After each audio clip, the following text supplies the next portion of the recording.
Sasamahan kita kahit isang eroplano ang agwat nating dalawa. Dahil kung nakakapagsalita lamang ang paliparan, ikukwento niya kung ilang beses akong lumingon pabalik sa'yo nung araw na ako'y lumisan.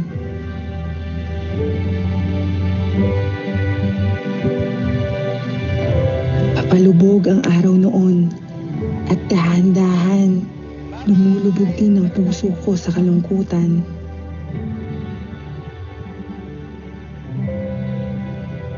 Ayaw sana kitang iwan, gusto kitang samahan sa mga umagang nagmamadali ka papasok sa eskwela.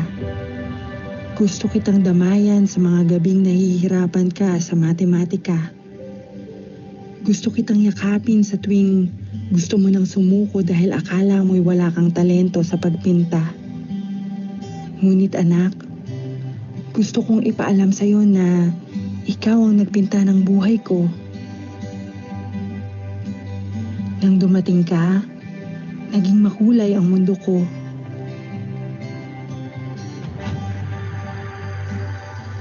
Ang dating mga baluktot na linya ay naging tuwid.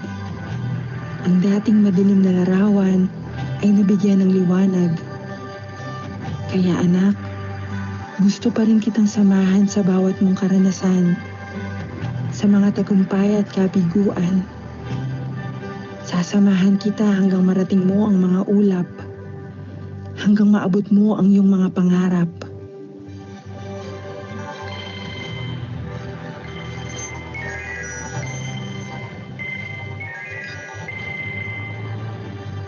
Hello, Ma? Hello, anak. Sorry, kakatapos lang ng trabaho ni Mama. Okay lang po, Ma. Kakatapos lang din naman po namin maglaro. Mukhang nandyan ka ulit sa paborito mong lugar, ah. O sige, ready ka na ba? Punta ka na sa DepEd Commons. Math tayo ngayon, ha? Saan na nga ulit tayo na ito kahapon? Sa problem solving na, di ba? Anak, sasamahan kita. Kahit isang eroplano ang agwat nating dalawa.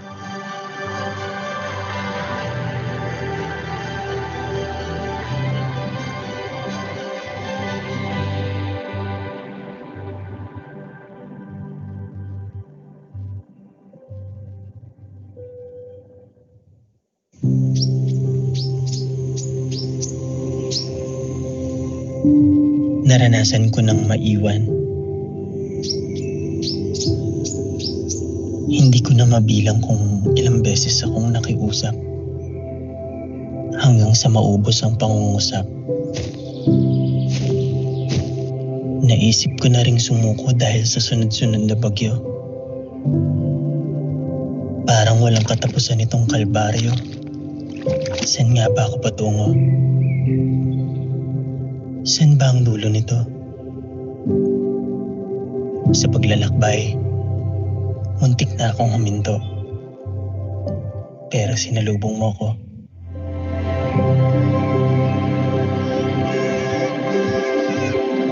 Bumungad sa akin yung mga mata mong gusto matuto.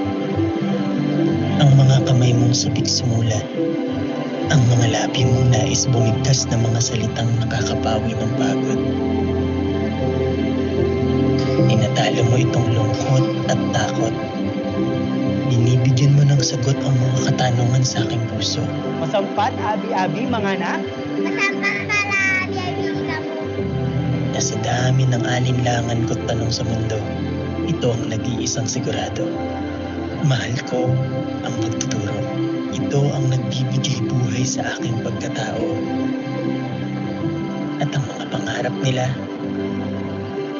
ang aking ligaya.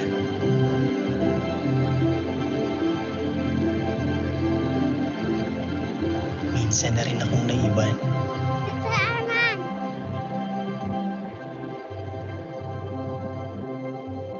Kaya't sisikapin kong hindi mo ito maranasan.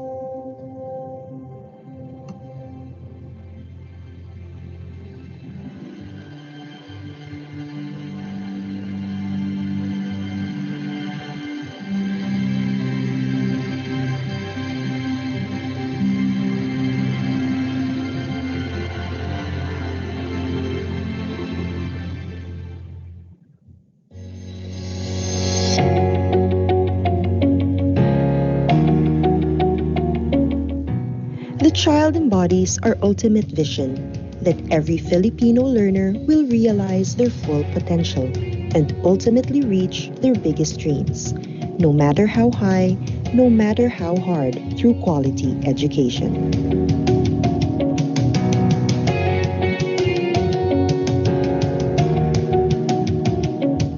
And as our learners aim to soar, we must continue to elevate our goals.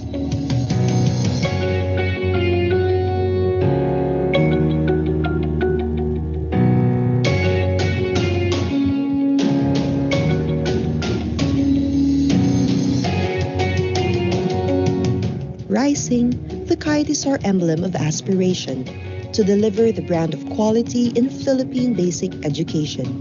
The quadrants of the soaring kite symbolize the key reform areas in forwarding this cause, as we embark on this aggressive reform to yield upskilled teachers, well-developed curriculum, improved learning environment, and responsive multi-stakeholder cooperation. Using the colors of our flag, the logo symbolizes our unity and serves as a reminder that it takes a nation to educate a child.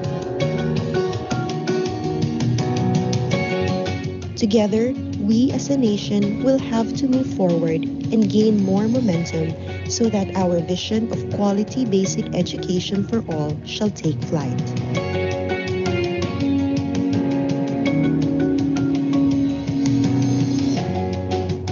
Sama-sama sa pagsulong ng edukalidad.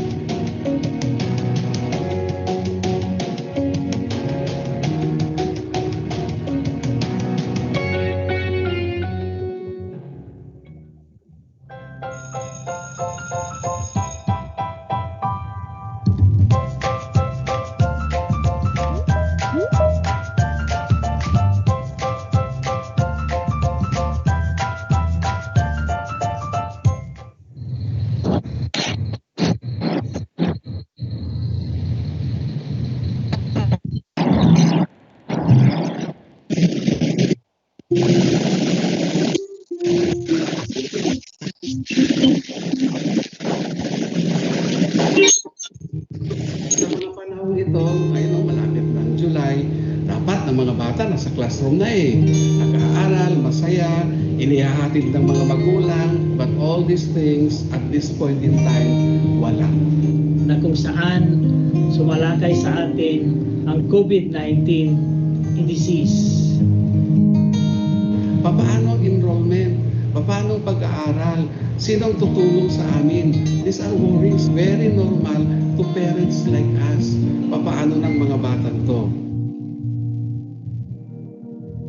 Gusto po namin i-remind ang mga ating mahal na magulang na sila po ay magtiwala sa Department of Education. At wag po tayong magpatalo na because of this pandemic, ihinto po ang pag-aaral ng ating mga anak. Ginagawa po namin yung lahat ng aming makakaya para na sa ganon ay tuloy-tuloy po ang enrollment po ng mga estudyante po. Gumagamit po kami ng mga Learner Enrollment and Survey Form o yung tinatawag nating LESF para na sa ganon makapag-fill up na po yung mga magulang na wala pong access pagdating po sa internet. Para doon sa coordination namin sa mga stakeholders, particularly doon po sa pagbibigay ng mga learners enrollment and survey forms, pumupunta po kami by barangay. Yung boxes na dinala sa mga barangay hall, na yung mga hindi nakapag-enroll ngayon ng online, doon ngayon i-drop yung mga enrollment form ng mga bata. At ang gagawin ng barangay, dadalhin ngayon sa school.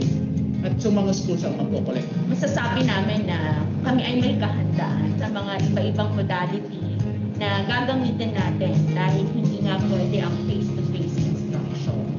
Doon sa online ay nahihirapan po sila. So meron naman tayong tinatawag na modular. Kami po sa DepEd ay hindi tumitigil kung paano namin may pagpatuloy ang edukasyon ng inyong mga anak. Kaya po, magtiwala lamang po tayo sa DepEd. Thank you sa DepEd kasi kahit nasa pandemic tayo. Marami naman po paraan na makapagpatuloy ang ating pag-aaral sa ating mga kabataan.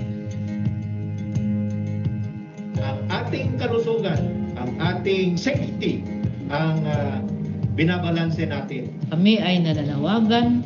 Alam namin na ang prosesong ito walang sapilitan. Ang prosesong ito ng enrollment ay ang final decision ay nasa parents, nasa guardians, at saka sa mga bata mismo. By the way, marami din kaming requests ng mga bata mismo na nagpapadala ng mensahe sa Secretary of Education na nagsasabing gusto ko nang mag-aral, gusto ko nang bumalik sa school, gusto ko nang ipagpatuloy ang aking learnings. Mga bata mismo ang nagsasabi. Sa mga lugar na kung halimbawa sobrang dami na sila at saka umaapaw na sa mga quota ang mga batang na i-enroll, maraming parents na nakikiusap, pwede bang i-accommodate yung aming anak? Pwede bang i-accommodate yung aming apo? Kaya kami ay nakikinig sa mga pananawagan ito ng mga parents. At kami din sa DepEd, nanawagan din sa mga parents. Kayo ang magdedesisyon, sa inyo ang desisyon, nasa inyong kamay ang kinabukasan ng inyong learners. Maraming salamat.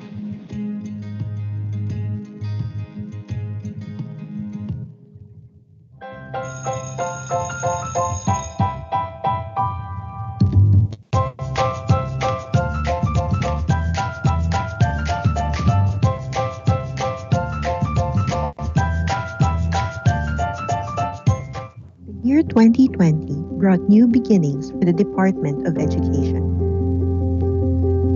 Ready to pivot towards attaining quality education, DepEd was hopeful of the challenges ahead of it. But as DepEd continued to work on its commitment, the world suddenly faced a steeper dilemma. Around the globe, countries like the Philippines had to shift their priorities to respond to a public health crisis brought by COVID-19. Schools had to be closed, activities had to be halted, graduation ceremonies had to be canceled, as people were urged to stay at home. A new normal dawned upon us. As soon as DepEd realized the impact of these disruptions in education, it began to proactively craft its learning continuity plan last April to ensure that learning opportunities will still be available. Consulting with partners and advisors through the Education Forum, as well as legislators, teachers, parents, learners, and the general public, DepEd made sure its LCP encompasses the concerns of the whole education sector in responding to the crisis. Its topmost priority being the protection of the health, safety, and well-being of learners, teachers, and personnel. To make informed decisions, DepEd first analyzed relevant data and epidemiological picture for the incoming school year. DepEd also issued guidelines on its required health standards to be adopted in all public and private schools and DepEd offices following DOH and IATF protocols. It covers 4 COVID-19 mitigation objectives, namely, to increase physical and mental resilience, reduce transmission, reduce contact, and reduce duration of infection. The LCP also outlined how learning continuity will be ensured. It streamlines the K-12 curriculum into the most essential learning competencies and allows the use of distance learning, homeschooling, and blended learning modalities. Since conducting face-to-face classes will be a risk in most areas, DepEd has anchored its delivery of education to modular, online, TV and radio, or a combination of all. Guided by teachers, modular learning will allow learners to use self-learning modules in a format applicable to learners' capacity. In online distance learning, teachers will facilitate and engage learners' participation through the internet, whether synchronous or asynchronous. TV and radio-based instructions, on the other hand, are converted lessons fit for the broadcast medium. The LCP assures that all our learners, including our SPED, ALS, Madrasa students, can still access education even within the confines of their homes, and ensures that their household capacity will not hinder their right to education. To make this possible, our joint Brigada Eskwela and Oplan Balik Eskwela is assisting the preparations for the rollout of the LCP. On May 8th, the LCP was approved by the IATF. The President also gave it his full support and expressed his commitment to meeting the financial demands of its execution. The implementation of the LCP will not be easy. It is not a perfect plan, and complications can be expected along the way. But extraordinary times call for extraordinary and proactive measures, and the Department of Education is ready to address the challenges along the way with the help of our national and local government, partners, parents, and learners.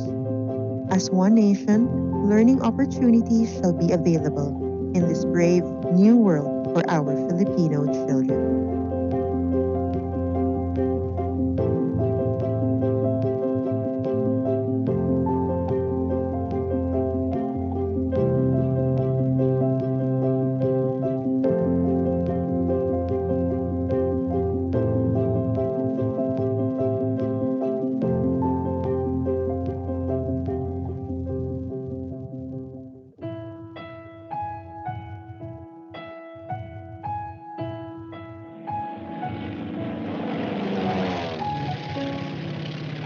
Nang sumiklab ang giyera sa Marawi, maraming buhay at kabuhayan ang nawala. Maraming kabahayan at paaralan ang napinsala. Sa kabila ng matinding suliranin, naging matagumpay ang DepEd na mabigyan ang mga mag-aaral ng pagkakataong ipagpatuloy ang edukasyon at muling bumangon sa sitwasyon. Habang naghihintay sa pagkumpuni at pagsasaayos ng mga paaralan, nagkaloob ang DepEd ng mga temporary learning shelters, remedial classes, learning kits, at feeding programs para sa mga displaced learners.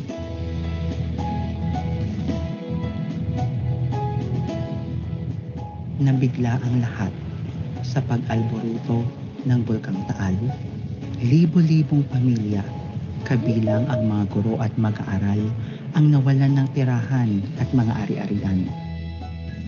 Mabilis ang naging tugon ng DepEd upang makapagpatuloy sa pag-aaral ang mga apektadong mag-aaral. Sinikap ng mga guro na turuan ang mga mag-aaral na pansamantalang tumuloy sa evacuation center.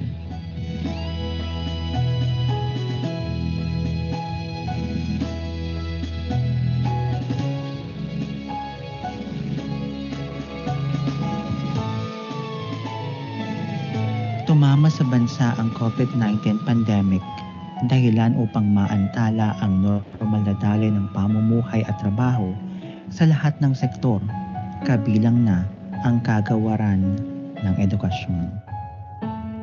Nang ipatupad ang Luzon lockdown, inilunsad ang DepEd Commons upang tuloy ang pagkatuto ng mga learners habang nasa bahay.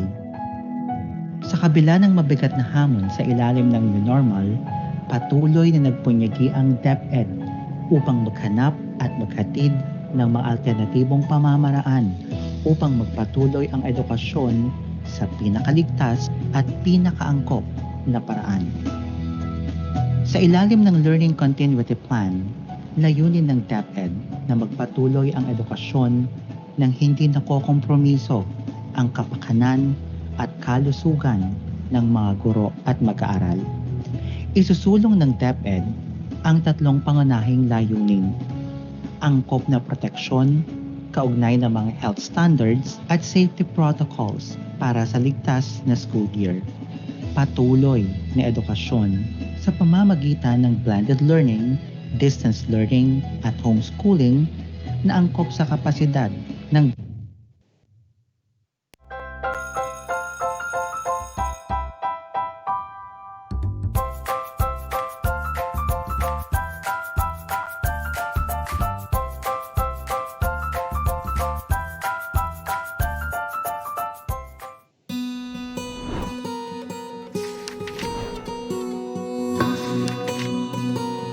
Alright, magandang umaga at welcome po sa Handang Isip, Handa Bukas weekly virtual press conference ng Department of Education.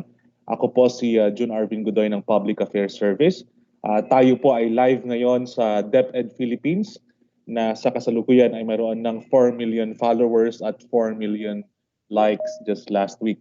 Maraming salamat po sa mga milyong-milyong magulang, guro, mag-aaral, stakeholders at ang publiko na patuloy na nakasubaybay sa mga updates ng kagawaran ng edukasyon.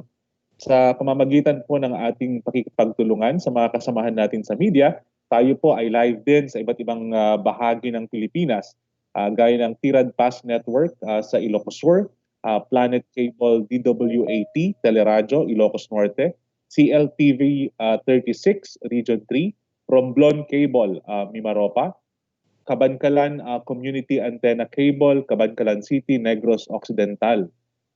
Sa mas pinalawak na communication network ng Department of Education, kasama rin natin ang mga kasamahan nating mga media sa unang pagkakataon sa National Press Briefing, mga mamahayag mula sa iba't ibang bahagi ng Pilipinas.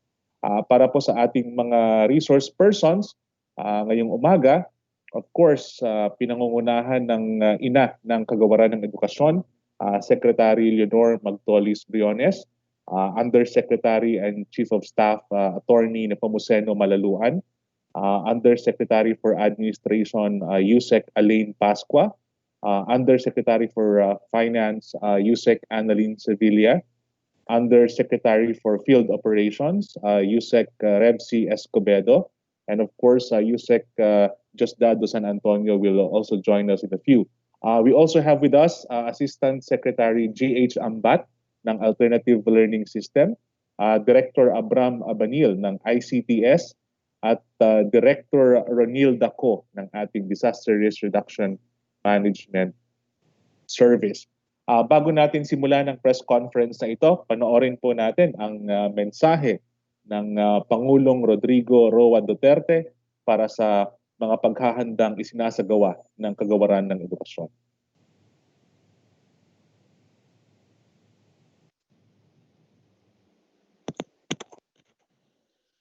I would like to congratulate the Department of Education as it launches its distance learning approach for school year 2021 to the Handang Isip, Handang Bukas National Kick-Off Virtual Program.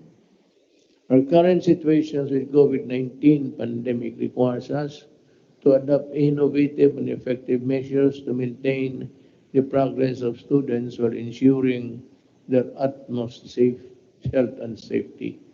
I join you in your collaborative efforts in demonstrating the capacity and preparedness of DepEd to operationalize learning delivery modalities in various school settings.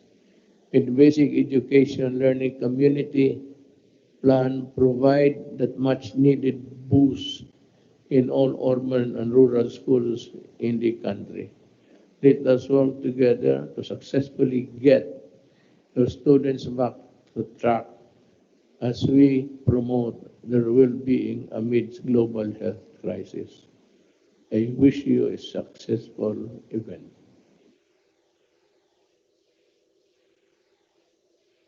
Sa punto pong ito, bago tayo dumako sa mga ulat ng iba't ibang sangay ng kagawaran ng edukasyon para sa paghahanda sa school year 2020-2021 at bago ang katanungan ng ating mga kasamahan natin sa media, here's a short video na ngayon lang po natin matutunghayan na pinamagatang letra. Parte po ng DepEd serye na produce ng Office of the Undersecretary for Administration.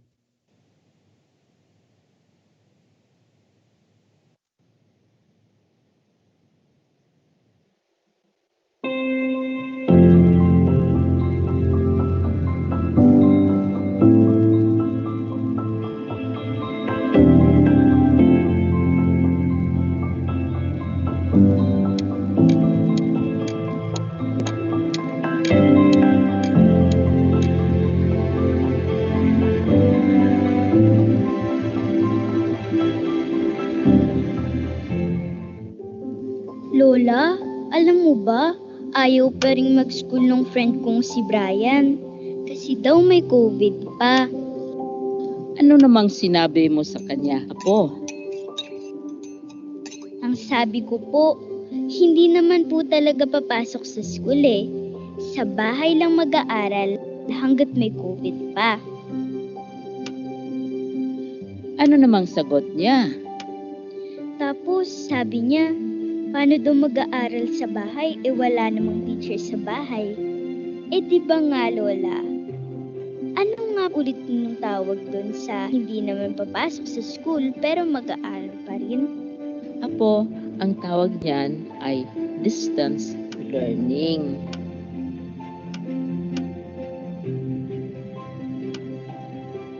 Yun nga po, mag-aaral pa rin kami gamit ang computer. Di ba Lola? Oo, pero bukod sa online, may mga lessons din na ipapalabas sa TV at radio para makapag-aral pa rin ang mga bata kahit wala kayong computer at internet. Paano po kapag wala ring TV at radyo? May ipamimigay na mga printed material ang mga teachers sa inyo. Di ba po ang tawag dun blend? Ako, blended learning. Ibig sabihin ng blended learning ay gagamitin ang iba't ibang pamamaraan ng pagtuturo gamit ang internet, ang TV, radyo at ang print para hindi kailangang pumunta sa school ng mga teachers at mga bata. Kaya po pala si Teacher Rose hindi na rin kailangan pumasok ng school. Tama, hindi na rin papasok ang mga teachers sa school para gagabayan pa rin nila kayo at laging tatawagan ang mga magulang para kukumustahin ang pag-aaral ng mga bata tulad mo. Tumawag nga po si Teacher Rose sa nanay. Ang sabi niya, mag-download ng DepEd Commons sa cellphone Games ba yun, Lola? May kasama ding games, pero yung may matutunan ka.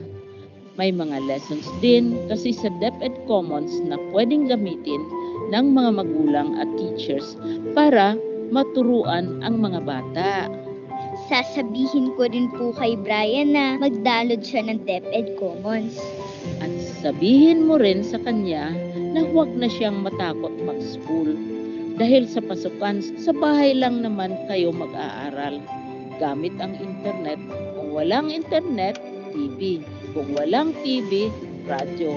At kung walang radyo, ay print. Oo nga po, Lola. Hindi naman po pala dapat huminto sa pag-aaral kahit may COVID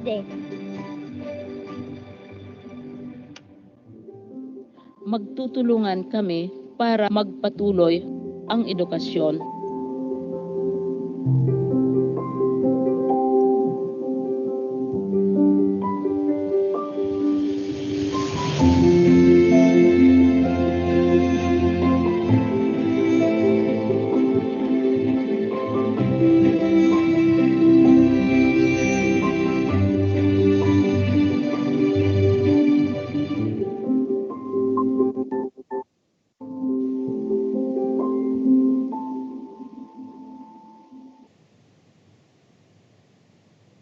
And now, may we welcome our Secretary of the Department of Education, Professor Emeritus Leonor Magdolis Briones, para po sa kanyang pambungad na pananalita. Ma'am?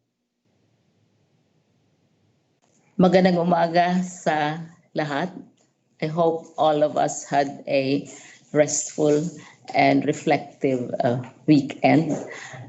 Hindi na siguro kailangang magsalita ako ng mahaba o mag-lecture pa dahil pinaliwanag na ng Presidente ang konsepto ng blended learning at saka distance education.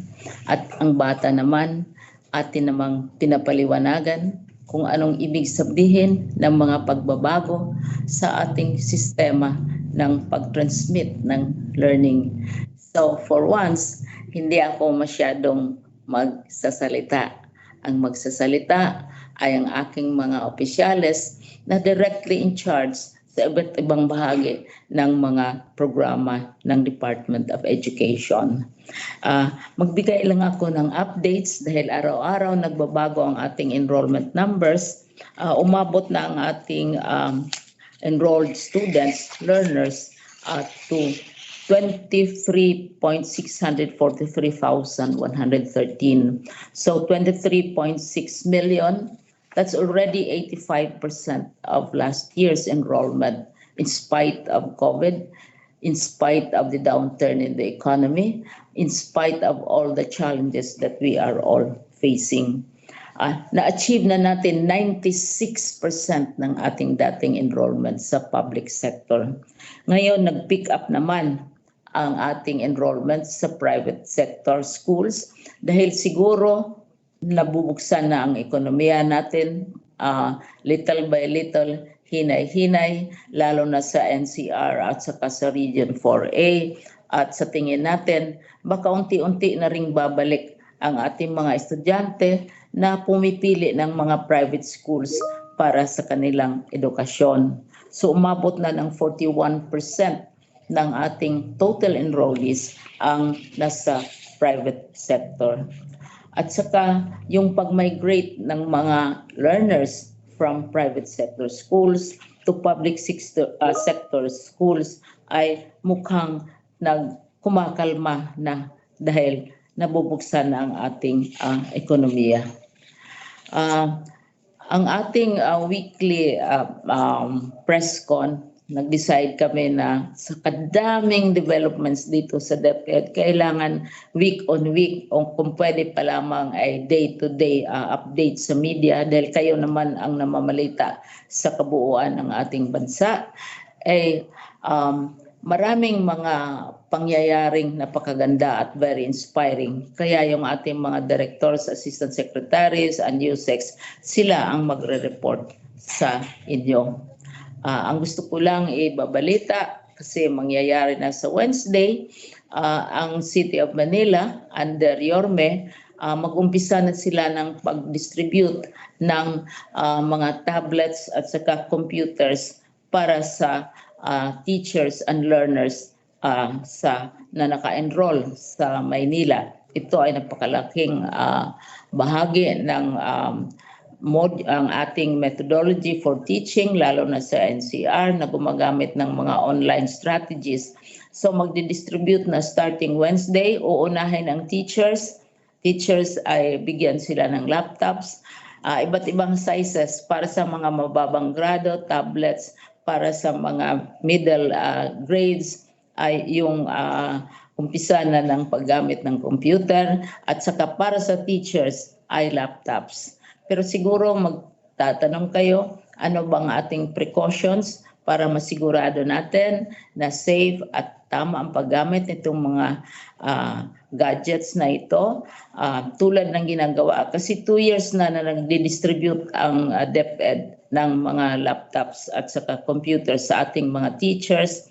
Each gadget ay talagang may markayan sa loob. Pagbukas mo lang magsasabi na this is the property, for example, this is donated by the City of Manila in cooperation under the chairmanship of the ating school board and so on, nandyan. Kaya hindi pwedeng iprenda, hindi pwedeng ibebenta dahil lalabas at lalabas yun at hindi yan mabubura. At saka ang parents naman natatanggap on behalf of their children, mag-commit sila, magkaroon ng kasunduan na aalagaan nila itong mga gadgets na pinamimigay natin. Pero this coming Wednesday, umpisa sa mga parents. At sa palagay ko, susunod kaagad sa Maynila, ang lungsod naman ng Pasig, in process na rin ang pag-procure ng mga gadgets sa City of Pasig. At sa tingin ko, maraming mga local governments na nag-umpisa na ng paggamit ng kanilang special education fund na isang national tax on real property na gagamitin para sa edukasyon, ay sila ay kumikilos na talaga sa mga pangangailangan ng ating mga schools dahil yon ang mando ng ating batas sa ating law. It's mandated by law. Kaya isa lang ito sa mga magagandang pangyayari.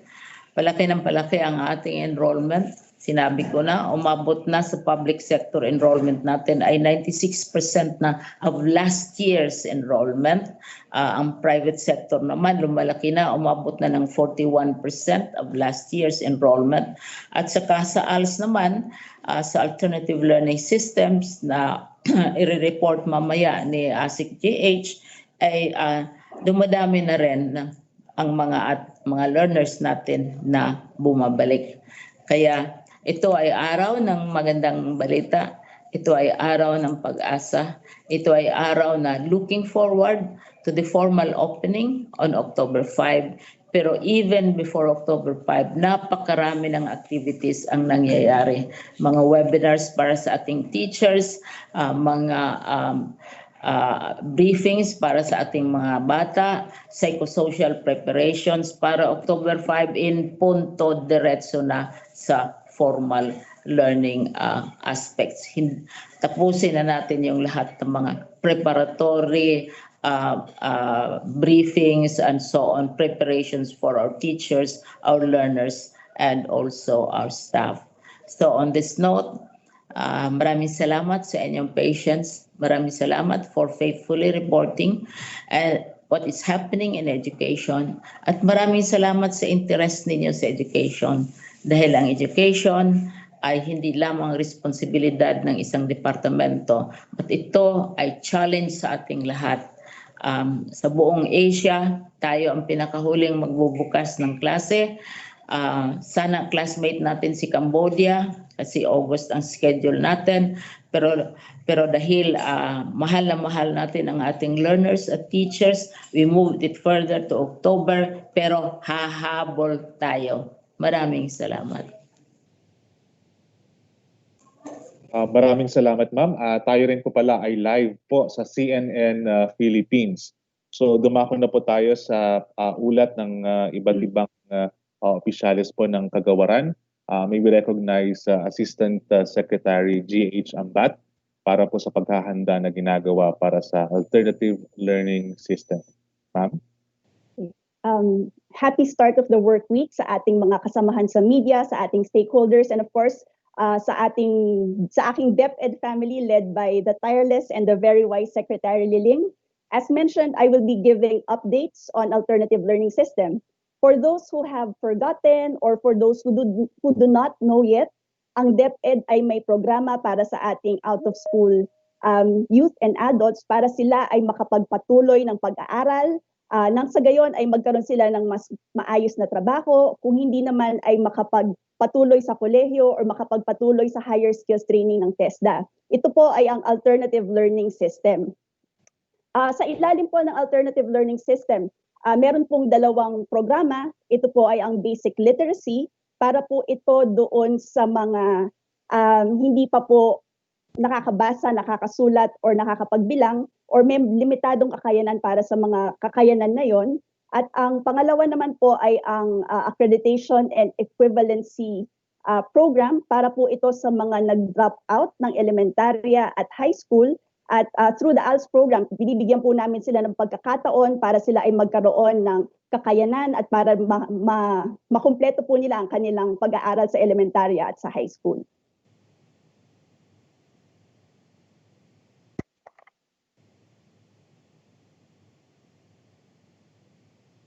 So, yan po, nakikita niyo po sa slide kung ano po ang Alternative Learning System.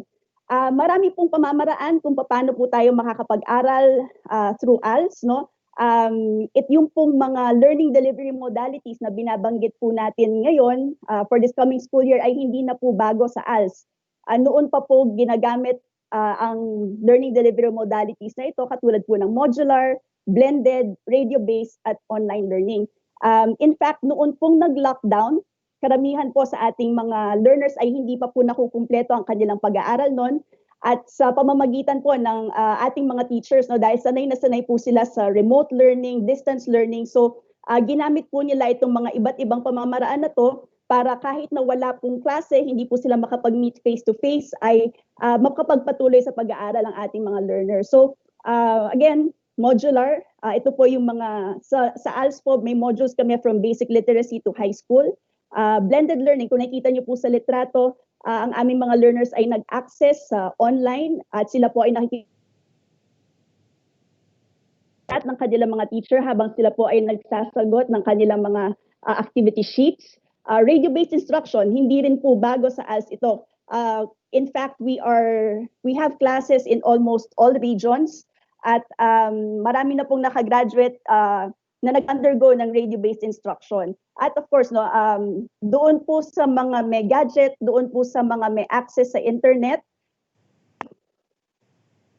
doon po sa mga may gadget, doon po sa mga may access sa internet, meron na rin pong online learning available for them for this coming school year. Sa NCR po, sa aming pakikipag-partnership with Sandiwaan Center of Learning, Cypher Learning at Solar, kami po ay nakapag-develop ng learning management system, tinatawag na NEO, at ang ating po mga learners, kahit hindi na po sila lumabas sa bahay, if they will have their accounts through the learning management system of NEO, which will be piloted this coming school year, sila po ay makakapag-aral na.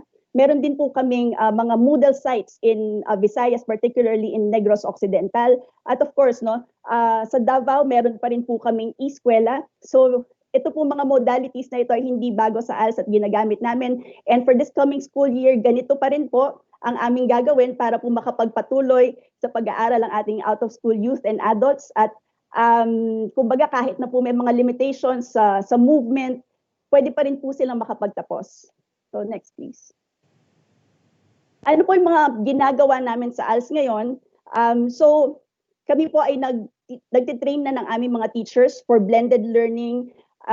This is in partnership with UNICEF, in partnership with USAID. So far, since May, kami po ay hinahanda na po namin ang mga teachers natin for this coming school year para po for those teachers with students who want to go online, meron pong training para doon. Para naman po dun sa mga blended ang learning, tinitrain po namin sila kung paano sila mag-a-assess, kung paano po sila magtuturo. Although alam na alam po nila ang blended learning at remote learning, but we have to build on some of the skills that they have.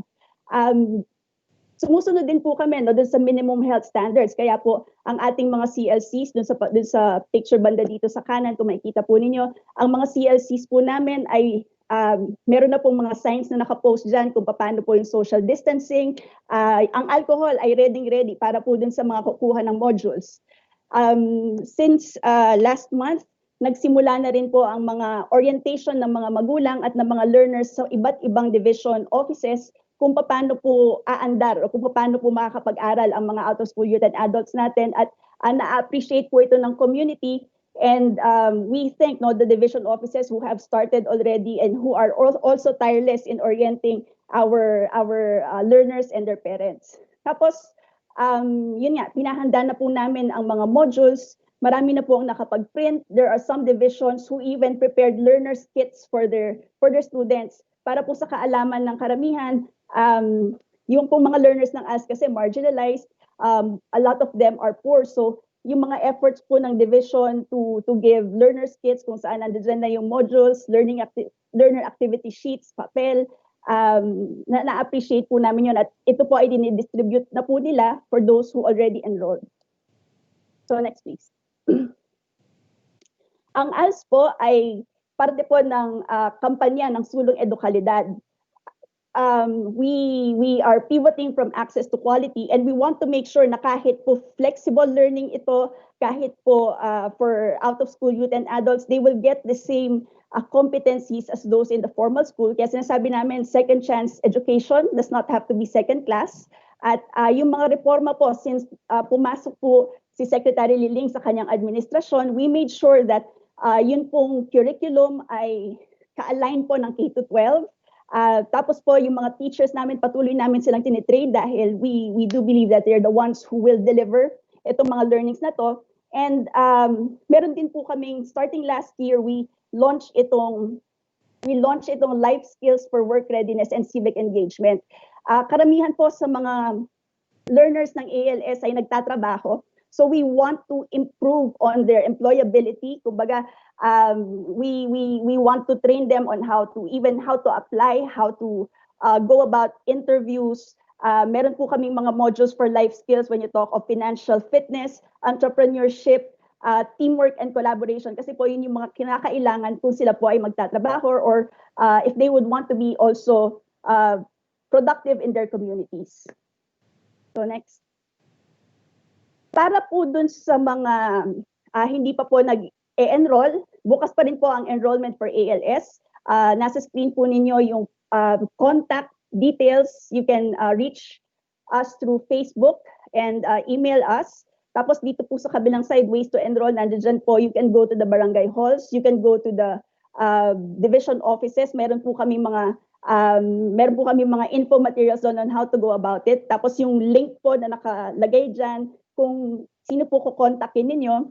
So once again, sa atin pong mga kabataan na age 13 and up, kung hindi pa po kayo nakakapagtapos ng elementarya, meron pong ALS.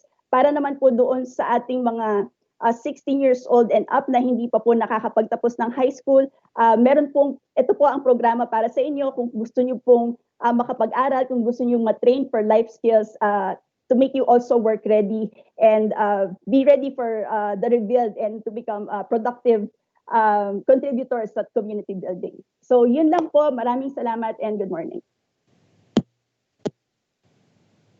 Maraming salamat, Assistant Secretary G.H. Ambat. Ang susunod po na magbibigay ng kanyang report ay si Director Abram Abanil. Director?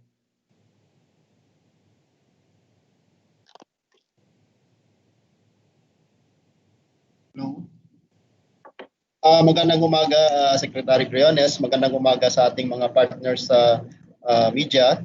Gusto ko lang ipagbigay sa inyo yung status ng ating computerization program, which is actually there to support yung online learning, which is one of the modalities ng ating basic, yung ating learning continuity plan ng DepEd. So sa kasalukuyan, meron na tayong more than 1 million devices in our schools. No? So 1,042,575 devices are already in 43,948 public schools all over the country. So this accounts for 93% ng ating schools ay meron na tayong mga iba't ibang mga computers, mga laptops, saka mga tablets na magagamit ng ating mga kabataan. And additionally, meron tayong i-deliver ng around 211,000 devices which are ready, which have been procured as early as December last year. But due to the delays na cause ng COVID, ang mga deliveries nila will be happening before the end of December 2020. Itong mga devices na to are meant to support yung online learning natin and also to augment yung existing na mga devices which are already at hand sa ating mga kabataan. Yung mga systems na dinideploy natin sa ICT service are designed to be used for either using mga smartphones, using mga tablets, using mga laptops. And sa kasalukuyan, kung tingnan natin yung data ng Kantar ng January, as of January 2020, 67% na actually ng ating population may sari-sariling mga smartphones. Kaya sinigurado ho namin na yung mga systems na dideploy natin ay naka-zero rate sa ating mga telcos para magamit ito ng ating mga kabataan na even using their smartphones even without having any load para mag-access ng mobile data.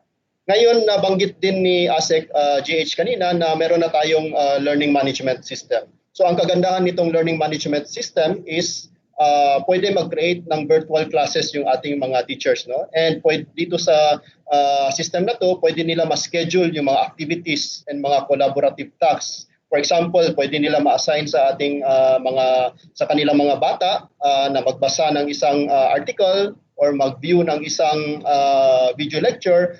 Sa pamamagitan ng learning management system, malalaman nila kung ginawa ba ng bata o hindi itong mga activities na inassign ng teacher using the LMS. Aside from that, pwede din magkapag-conduct yung teacher ng mga online quizzes and formative assessments using that particular system. So as I mentioned earlier, itong learning management system namin, available to siya sa internet using a browser. Pwede din siya maging accessible using a smartphone. No? So ito again ay na-zero rate i-zero rate namin ito sa mga telcos para pag-access ng mga kabataan natin using their mobile phones, hindi sila kailangan magbayad ng load to be able to access the systems. Additionally, by the end of August 31, we will be issuing yung mga official DepEd email accounts ng lahat ng high school students.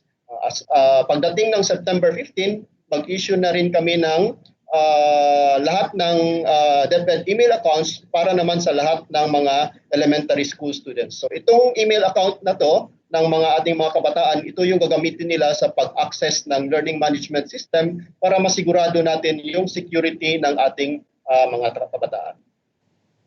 In terms naman of capacity building ng ating mga teachers, we have already trained around 385,000 teachers on ICT-based teaching through online trainings. Ginawa namin to as early as April up to June. No? So nag-train na kami ng 385,000 plus teachers. This accounts for around 45% ng lahat ng mga teachers natin nationwide. And kung tingnan natin yung statistics, nag-survey din kasi yung planning kung ilan yung mga teachers na merong access sa internet sa kanilang mga bahay, around nasa 47% yun. So halos lahat na actually ng mga teachers na meron tayo, may access ng sariling internet sa bahay ay na-train na natin on how to use ICT for teaching. So nag-conduct kami ng 11 courses, and among these courses, tinuro din namin kung paano gumamit ng learning management system ng DepEd. Kaya halos lahat ng teachers natin na merong access sa internet, marunong na to sila kung paano gamitin yung learning management system ng DepEd. Aside from that, we have also already prepared 1.5 hours of video lecture on how to use the learning management system that we broadcasted through TV way back nung August 11 sa dry run natin. Ang intention namin dito is ma-reach namin yung ibang teachers na walang access sa internet using TV as a medium, where 88% ng ating population ay merong actually access sa television.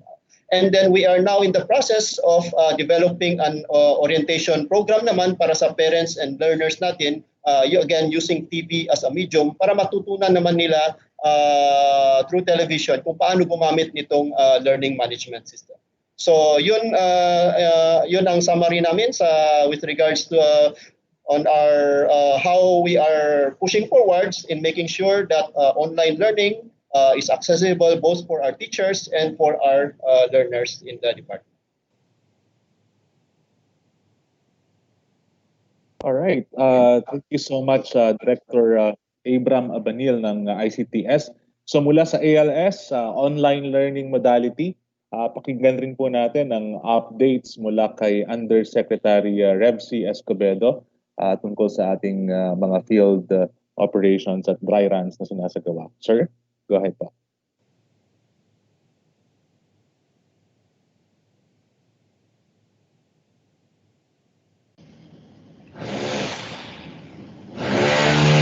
Thank you, Director June. Isi-share ko po sa mga kasamahan natin sa media at kasamahan namin sa Department of Education, kay Secretary Ma'am Liling Briones, yung update sa field operations o kung ano ang nagaganap sa ating mga regions in terms of readiness for the October 5, 2020 school opening. Sisimulan ko po dun sa on the conduct of dry runs and simulations of regions. Most of the school divisions offices of the regions have already conducted their respective dry runs and simulations. For example, sa Region 1 ay meron pa silang ilo-launch o ika-conduct na dry run bago magbukas sa October 5. But nakapagsimula na sila mag-conduct ng dry runs, and hindi lang natin na lagay dito kung ilan na yung natapos out of 14 divisions. And then sa Region 2, merong isang school sa Tuguegarao City Science High School. Ito ay kakandak bago mag-October 5. And yung sa mga regions na tapos na, kagaya ng Region 4A, Region 4B, Region 6, tapos na sila sa kanilang dry run sa ANTAS divisions. And ang Region 5 ay merong 5 divisions na ikakandak sa bago sumapit ang October 5. And sa Region 7 na magkakaroon din sila ng region-wide dry run before October 5. And sa ibang regions like Region 8, Region 9, Region 10, Region 11, 12, 13, CAR, and then CR, ay halos po ay nakapag-conduct na sila ng kanilang mga simulations or dry run noong mga naunang linggo pa o bago yung Agosto 24. At yung mga scheduled dry runs nila ay ito na yung yung iba iuulit nila dahil may mga nakita silang gaps during the dry runs and i-improve nila. And some regional offices identified best practices that emerged during the dry runs of their division office. For example, in Region 10, they noted that the availability of the electronic learner enrollment and survey form or yung tinatawag natin na ELESF significantly provides for more efficient information dissemination and that with an accessible learner's profile. So our teachers will not have a hard time developing the weekly home learning plan. And another one is most of the regions are continuously conducting dry runs. So itong dry run simulations na kinakandak ng regions from today and before October 5 ay ANTAS school level to eliminate or minimize the issues faced during the past runs or address gaps and to observe the implementation of their newly developed plans and system.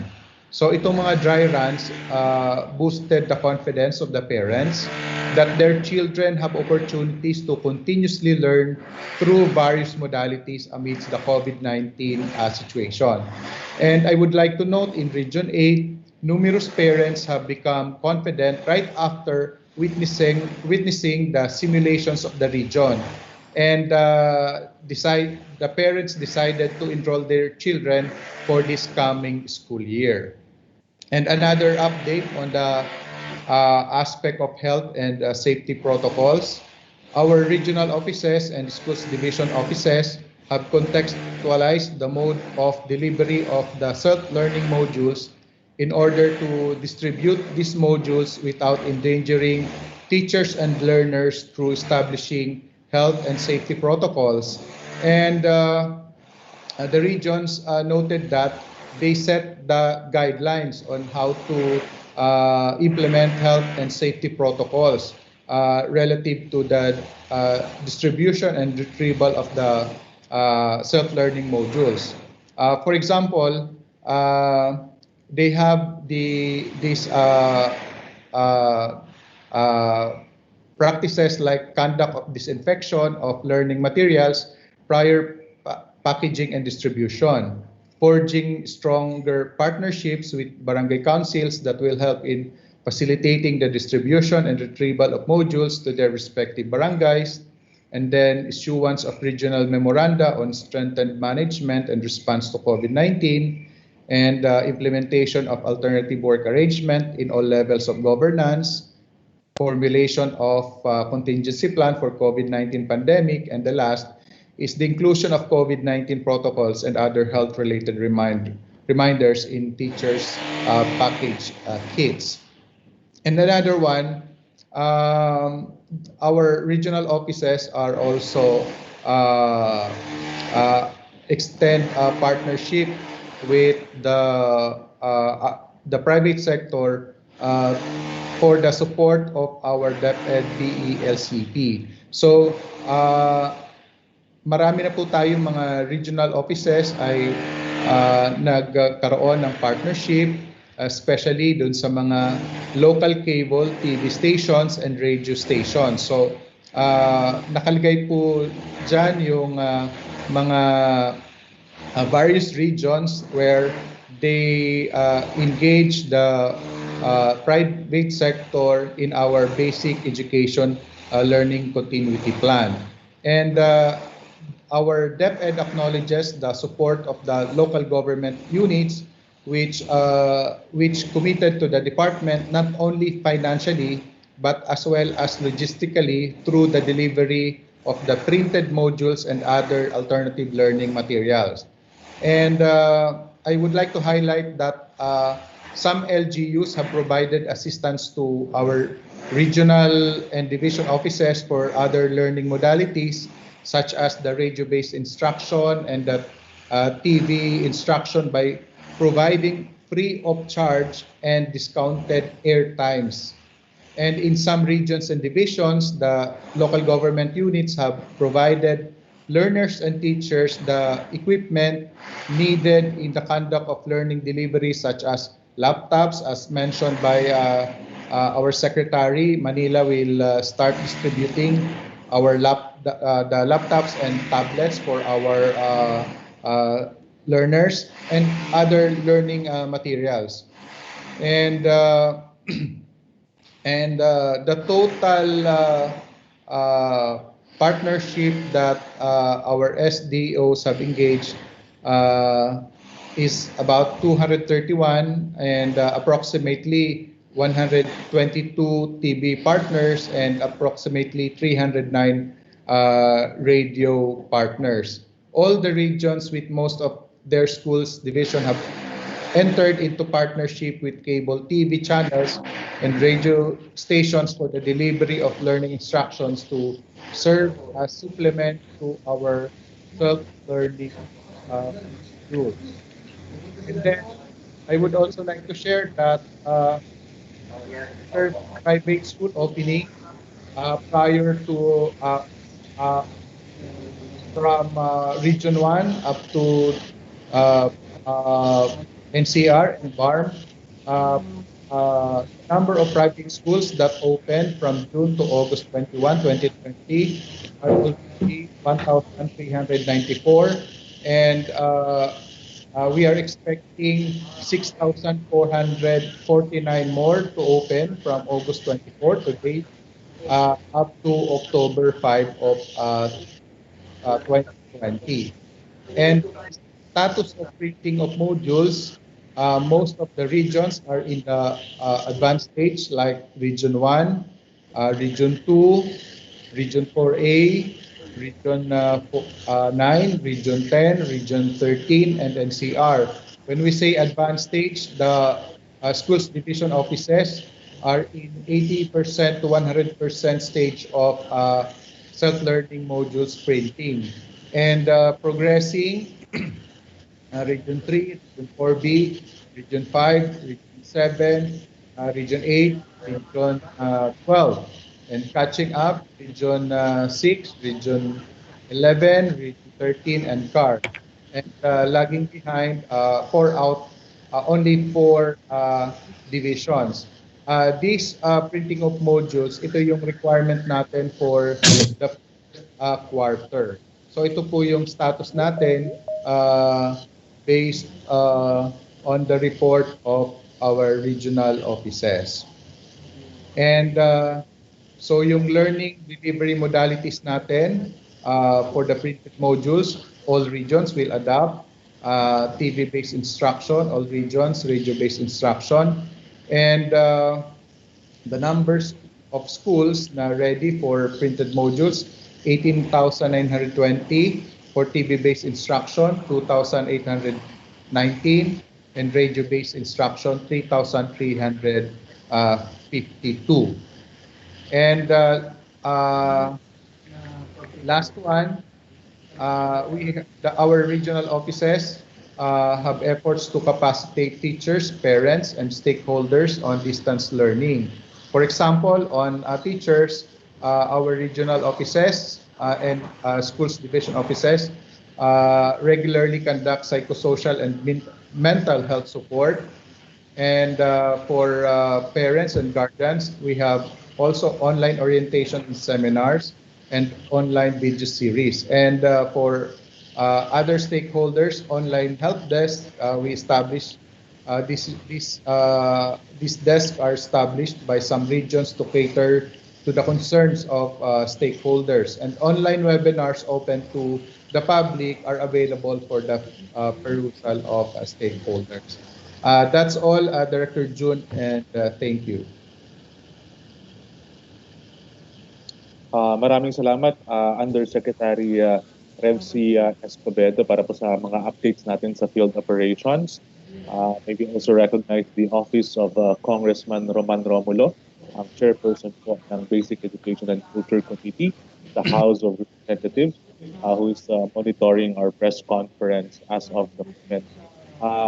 Maybe also request our friends in the media, Mr. Ken Cabaldera, to mute your microphone para po walang interference po dun sa ating live feed.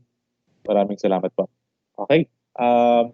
Ang susunod po na magbibigay ng kanyang report ay si Director Ronil Daco. Update po tungkol sa psychosocial preparation para sa school opening at yung sitwasyon or latest report sa epekto ng COVID sa Kagawaran. Director Ronnie, go ahead.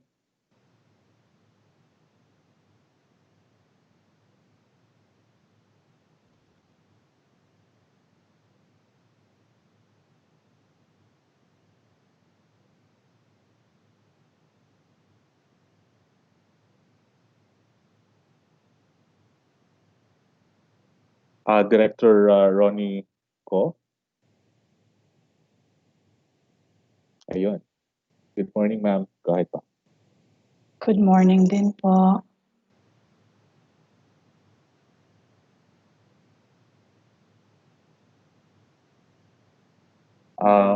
Siguro we can ask Jansen to share yung slides ni Director Ronnie. Jansen, go ahead. I think Okay na, ma'am? I think okay na po. Ito po. Yes. Mapayapang umaga po sa ating lahat, lalong-lalo na po sa ating mga tagapanood na mga kawani sa DepEd, ating mga magulang, ang ating pong mga guro at ang ating mga mag-aaral. Una sa lahat, ipinaparating po ng Department of Education sa pangunguna po ng ating butihing Secretary, Leonor Magtolis Briones, na mahalaga po ang inyong kaligtasan. Mahalaga rin ang kaginhawaan ng inyong isip, damdamin at kalooban. Kaya naman po, noon pa lang Pebrero, ay bilang pagresponde dito sa nagaganap na COVID-19 sa ating bansa, ay nagtatag na po ang DepEd ng mga iba't ibang structures, no? Magmula po sa central office hanggang regions, divisions at schools, no? Na siya pong tutugon na mamahala para po dito sa pagresponde natin sa COVID-19. May tinatawag po tayong DepEd Task Force COVID-19 sa central office at na-cascade po ito, may kaakibat na mga structures down the line as I have said. Pero sa loob din po ng central office, meron din pong namamahala lang para sa central office. Ito naman po yung tinatawag na Central Office COVID-19 Task Force. No? So ito po ay tumatanggap, no, ng ating mga iba't ibang cases, no, na nire-report po ng ating mga empleyado at pati na rin ng ating mga mag-aaral. Kaya naman, iba-iba pong polisiya, magmula pa Marso, no, kasama po yung ating structure sa February pa lang, ang nailabas na po ng ating departamento. If you are looking at the slides now, you can see that there have been 4 guidelines actually on case reporting and coordination. Dito po, tinatag natin ang ating mga hotlines, no? Hindi lang central office, regions, divisions, meron po tayo ng mga TOT, pati mga school levels, kung saan pwedeng mag-report, no? At dito po inulit natin ang ating mga safety precautionary measures, no? Yung proper hand washing, yung ding mga cough etiquette natin, yung physical distancing, yung pag-disinfect ng mga schools, no? And also we have measures dito natin sa mga guidelines na ito, nilabas natin yung measures. Nung una, tawag pa natin dyan, no? Mga PUIs, PUMs, hindi po ba? So ito po lahat ng ano ba ang gagawin pag ikaw ay nakaramdam ng sintomas, no? So ito po yung inilatag ng ating mga guidelines. Basically, we have been facilitating the reporting and coordination, no, of our personnel who are affected with the proper authorities din po tulad ng DOH at yung mga LGUs ninyo. Naglabas din po tayo ng tinatawag na alternative work arrangements, no, para po protektahan naman ang ating mga kawani. Lalong-lalo na ating sinabi rin na alinsunod sa mga issuances din ng other agencies ay yung pagbibigay ng hazard pay. In fact, we provide mga shuttle services to actually sunduin yung ating mga skeleton workforces, no, na pumapasok. Meron din po tayo, no, na inilabas noong June yung DepEd required health standards natin. Dito, no, alinsunod sa health standards ng DOH ay may iba't iba po tayong mga measures, no. Ito kabilang po ito ng ating learning continuity plan, no, para po sa pag-refer din, referral para pag-isolate at early detection ng mga pwedeng maapektuhan. Of course, we have the others also, no, very recent, no. Pinalawig po natin ang ating management of cases sa central office through the protocols on case management po, no? Dito po sa management na ito, binibigyan natin, no, we expanded the options for our employees na pwede ang quarantine. Unahin pa rin natin, of course, yung sa LGU, no, yung ating mga kasamahan na nagpro-provide naman ng appropriate, no, na pag-quarantine at mga services sa mga affected. Of course, yung may option din ang empleyado natin para sa bahay mag-quarantine. At kung walang-wala na po talaga, ay tayo ay nag-open din ng ating quarantine facility dito sa NEAP Marikina, kung saan naman tayo ay sa central office ay may binuo ng quarantine management team. At may mga ayuda po tayo, no, tulad ng yung pag-report nga, treatment at monitoring ng facility, yung pagbibigay ng transportation sa mga naapektuhan, at yung pag-provision ng pagkain at pati ng medical supplies. Okay? Gusto ko pong klaruhin sa inyo na ang mga ayuda na ito po ay para po sa ating mga empleyado. Ang ating pong mga estudyante, remember po na isa sa ating mga pinaka-challenging na decision pero ginawa natin para sa kanila, no? The Secretary had taken, no, a decisive action na sabihin at ipatupad na ang ating classes ay magiging home-based po ang mga klase. That's why the assistants actually are extended to our employees. Kasi ang mga estudyante natin ay nasa care ng kanilang mga magulang. Ngayon, ito po sa required health standards, no, kaakibat po dyan ang mga pondo na ating mga tinutulong or assistance, no, para sa ating mga regions, divisions, and schools. Ito rin po, ito ay naipakita na rin po sa inyo ng ating Undersecretary for Finance, no, at some point, yung ating mga annual medical examination, yung hazard pay, yung World Teachers Day incentive, at syempre, ang aming pag-facilitate din ng iba't ibang assistance, halimbawa sa GSIS at ng PhilHealth. Ngayon, dumako po tayo dito sa ating mga cases, no? Ito po, unang-una, isa sa konteksto ko po muna, ang ating mga cases. Una, ang mga datos na ito po ay reported cases, no? Sa department, sabi ko sa inyo kanina, may mga hotlines kami. So ito po ay galing po mismo doon sa mga naapektuhan. Okay? So, at saka, inire-report din po ito, hindi po hiwalay na kumukuha kami ng datos tapos ibang LGUs, hindi po. Ito po ay bahagi rin ng mga na-report na nila sa mga LGUs. At ito po ay, ang coverage po nito ay cumulative po ito mula January 31 hanggang 23 August, no? Today po yan. Okay? Isa sa konteksto ko rin po yung ating bilang ng empleyado sa kabuuan at pati mga learners sa buong bansa. Ang learners po natin sa buong bansa ay more than 21 million. Ang teaching naman ay more than 871,000 at ang non-teaching ay 52,000 plus. So tignan po natin ang mga cases natin sa kabuuan sa buong Pilipinas, no, na po ito. Ang confirmed cases po natin ay 823, no? Ang ating active pag nakita nyo naman, ay 310. No? Makikita nyo po dito ilan ang learners, ilan ang teaching, at ilan din ang non-teaching personnel. Mas malaki po ang ating recovered, no? Maganda ang ating good news po tayo dahil 490 po ang recovered natin. Of course, unfortunately and sadly, there are those who have actually succumbed to COVID-19. At pinaparating po ng ating secretary din, no? Because one life matters, no? Na we sympathize with all those who have lost lives, no? Na mga kapamilya o mga kaibigan po ninyo. So ito po ang ating datos para sa ating cases. No? Let's break it down po para makita nyo ang central office. No? Nakita nyo na, nabalitaan nyo naman siguro yung may cases talaga tayo, pero ito po yon. We have actually confirmed 19 cases. Ano?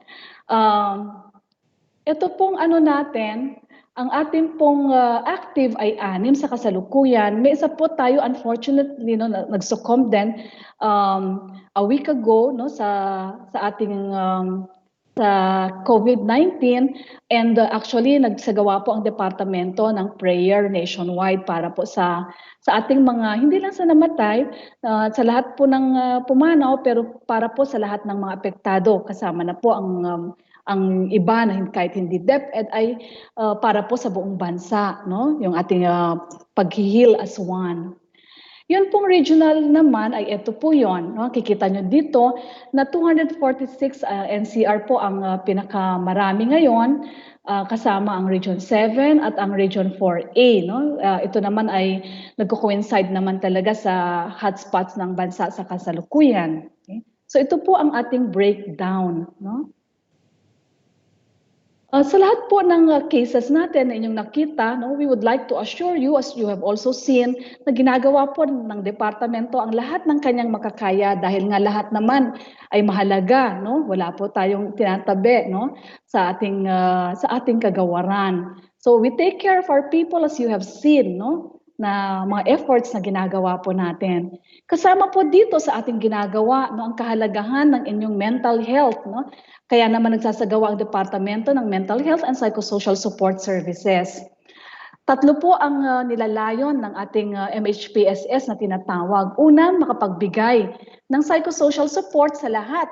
Parents, personnel, learners, kahit po yung ating mga learners with disabilities at ang kanilang mga magulang. And then secondly, is to capacitate our personnel to be able to provide, no, sa kanilang mga learners.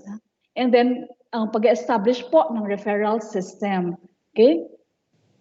Ano po ang accomplishments? Ito po, nung ano pa lang, unang-una, April pa lang po, naglalabas na tayo daily, no, sa ating mga online ng mga babasahin para po sa ating mental health, no, wellness. No? At meron din po tayong mga letters galing po sa inyong mga anak, sa ating mga estudyante, para sa mga frontliners na distribute sa mga hospitals ng ating mga kasamahan sa DepEd or ng ating mga partners. Gumawa din po tayo ng elementary learners na teacher's guide para paano isagawa ang psychological, ang ating MHPSS para sa elementary learners at ganoon din po sa secondary learners. Kasi meron na po tayo ng mga ito noon, kaya lang ginagamit po siya kasi face-to-face. Kaya gumawa tayo ng pang-online talaga, no? At mga self-guided modules din po. And then we have conducted also, no, provisions, actual provisions po via online para sa ating teaching and non-teaching personnel. We have also capacitated, no, built capacities for elementary teachers and secondary learners. Meron po tayo linggo-linggo, buong linggo, puno po actually tayo mula pa nung Mayo ng ating mga MHPSS activities. Sa Lunes at Monday, Tuesday, and Thursday, we actually have something for our learners with disabilities. Ang tawag po natin dyan, kakaibayanihan. Meron din po ang ating mga kasamahan ng Stronger from Home for the personnel. And then we have for our elementary learners, ang tinatawag natin DRRMS Buklatan. Online storytelling naman po ito.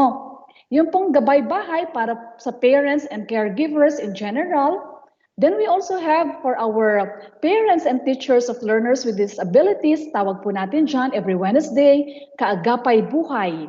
And then every Thursday, 4 p.m. para naman po sa ating mga secondary learners, no? Ang OKKK Tambayan. And in general, for all our personnel, every Friday, ito po ang tinatawag natin na Wellness Check Series. Ongoing pa po ang lahat ng ito hanggang sa ngayon. At syempre, sa instruction po at leadership ng ating secretary, sinabi niya na before ng opening of classes, ay kailangan may MHPSS tayo.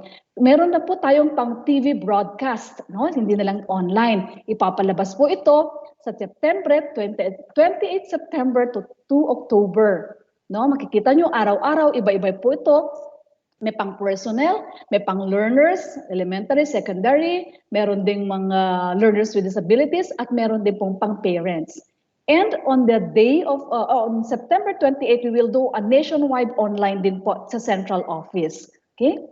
So ito po ang ating mga ginagawa.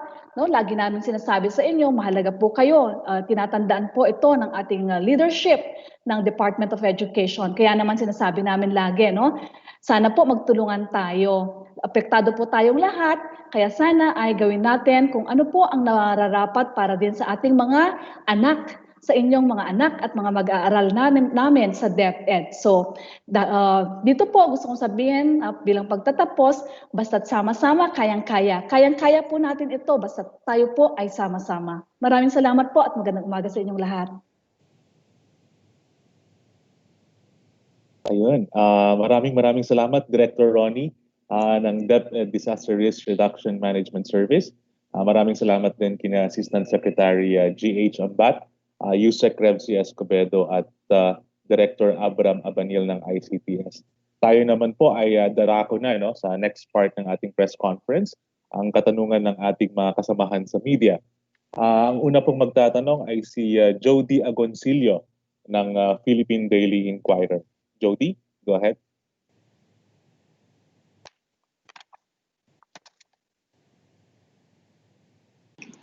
Hello, good afternoon. Hello? Yes, Jody, go ahead. Good afternoon. Yep. Salamat po sa updates, ma'am, Director ko and all our ASECs po.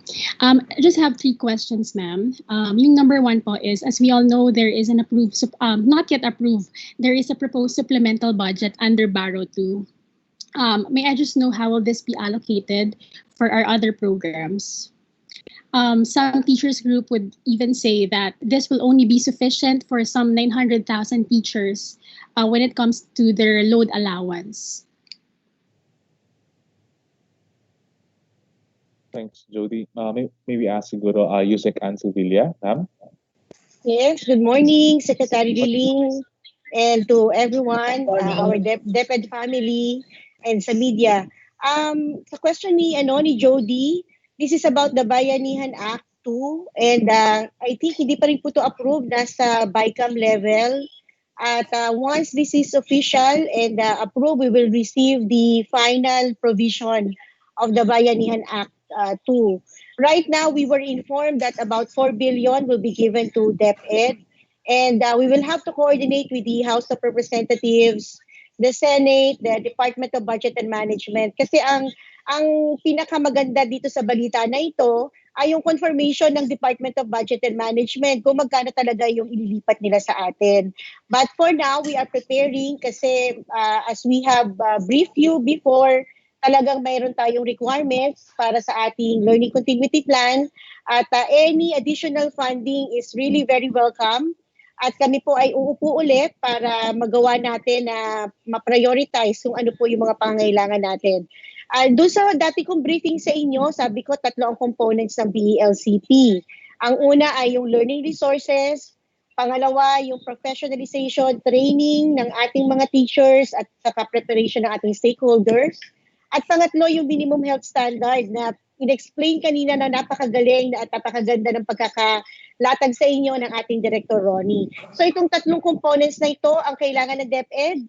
Once approved na ito at may pera na, and then we will come back to you and share with you kung ano po yung ating pong pagagastusan dito, pagpaplanuhan po. Ngayon po ay nakaredy kami. At so ngayon pala nagte-thank you na kami. I'm sure Secretary Liling is also feeling the same. Any additional funding is welcome to DepEd. Director June? Go ahead, ma'am.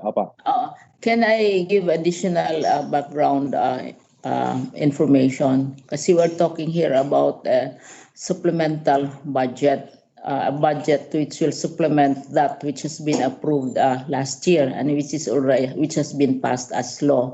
Ngayon, the constitutional provisions, I'm not a lawyer, but all of us in government are constantly reminded the constitutional provisions on supplemental budgets is very clear na sa constitution yan. There has to be kailangan na may statement ang Treasurer of the Philippines on availability of funds. Kasi gagawa ka ng supplemental budget assuming that there are funds available. And we have had earlier experiences na may mga crisis din under previous administrations na pinagdidebatehan itong supplemental budget. At saka sa pagkakaalam ko, mayroong isang Treasurer of the Philippines na nag-resign dahil ayaw niyang mag-attest na there are funds available. So this is a constitutional provision. So itong supplemental budget will probably be debated dahil the circumstances at present are out of the ordinary. So nasa kamay yan ng Kongreso at usap-usapan nila sa executive. Pero nandyan yung provision ng Constitution. The lawyers can correct me if I am wrong. Pero ayan, the Treasurer of the Philippines has to sign an undertaking that there are funds available. Kaya mag-supplemental budget. So ang ibig ko lang sabihin, may proseso ito na siyempre ang Congress would be the very first to comply with the constitutional provisions as well as the executive. Ano lang yan? Procedural issue which I'd like to take up. Maraming salamat, ma'am. Jody?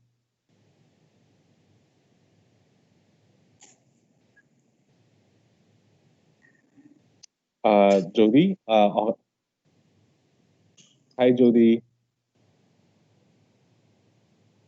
Okay, I think may Yes. problem. Ayan, unmuted na, sir. Sorry. Okay, go ahead. Sorry. Okay. Sir, in connection to that, some teachers and teachers group have actually asked for a bigger allocation from the Congress.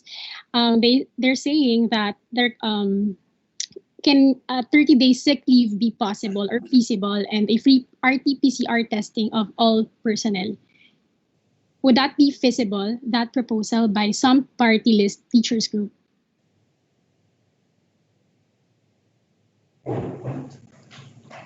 I would like to ask siguro Yusek Nepo if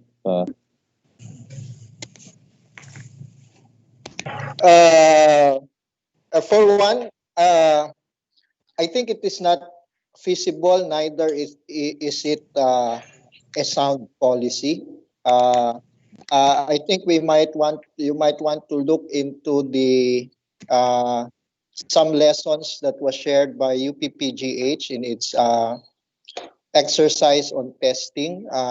It did try for a surveillance mechanism where it tested for its personnel, and some of the findings that it shared is one, itong testing for all is only a point in time testing, so it is only valid up to that point where it is tested. And so one question that we would like to ask them is how frequent would they want the testing to be.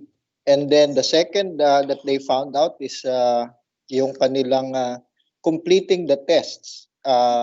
Even a small organization like PGH, just to complete all of those that they tested, it took them 4 weeks of what was intended to be an every two weeks testing. And so they discontinued it, and so we need to look at these best practices, and we believe that our testing protocol that we adopted is closer to some of the best practices. Of course, among the best practices of UPPGH is that they have their own testing capacity, which is feasible for their institution as a medical institution. So that's our response. It may neither be feasible nor is it a public health sound proposal. Thank you. Mhm. Thank you for that, sir. Sir, I was told that teachers do not have sick leave, but what they have is a leave with pay, right? And if it exceeds more than 14 days, it will be deducted from their accumulated service leave credit. So these teachers are asking if it's possible to have a 30-day sick leave. Is it feasible, ma'am? What can we say to that proposal that was raised to the Senate and the Congress? Yusek Ann, go ahead po. Yes, ma'am. Yes, thank you. Jody, I think the question should be raised to Civil Service Commission because it is the Civil Service Commission who granted the policy on the sick leave for the teachers. But nevertheless, we are already coordinating with them kasi nga iba yung situation natin. And we have to remind everyone that the basis of the sick leave of the teachers as developed or finalized by the Civil Service Commission is based on their 2-month vacation leave as well. Kasi meron po silang, sa lahat ng government employees, ang teachers lang po ang meron talagang 2 months vacation na paid po yan. Kaya po meron din pong dahilan kung bakit ang Civil Service Commission ay nagbibigay ng limit sa kanilang sick leave at vacation leave. But this is actually a question that we should raise to the Civil Service Commission kasi sila po ang ahensya na may kaalaman para sa mga human resource policies. At saka, Director June, if I may add some information, tama yung sinabi ni Yusek Ann. The teachers have always been held as precious and important to the survival of the country and of our learners. So, mayroon silang 2 months vacation na libre. This is April and May. And since June, July, August, September, we have endeavored and the government has clearly continued all the benefits, even as we are not yet having classes, which are due to the teachers at this time. So we look forward to we look forward to further sympathy on the part of the national government. Kasi 6 months na itong which wherein not only the teachers but all employees of government have been fully compensated, even as we have been working at different schedules and so on and so forth. So we look forward to, as I said, sympathy and understanding on the part of Congress and the executive, but that is beyond us. Now, on the matter also of the request for tama si Yusek Nepo, as a former victim of COVID, I have undergone PCR several times. Kasi after a period, you are asked to do it again because for precautions. I have undergone rapid testing, PCR, etc. Kaya yung question as to how many times and yung period ng coverage and of course all the corresponding implications, administrative implications are also there.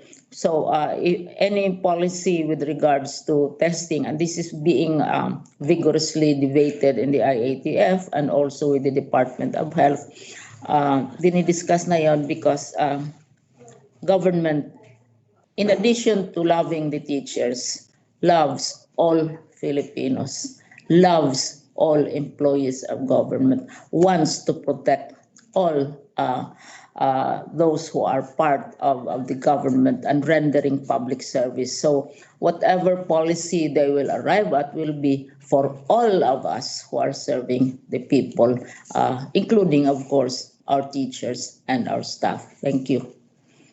Thank you very much. Salamat, ma'am. Thank you so much, Jody from Philippine Daily Inquirer. Ang susunod na magtatanong po ay si Stanley Gahete ng Kyodo News International. Stanley, go ahead. Hello. Good afternoon, Stanley. Yep, go ahead.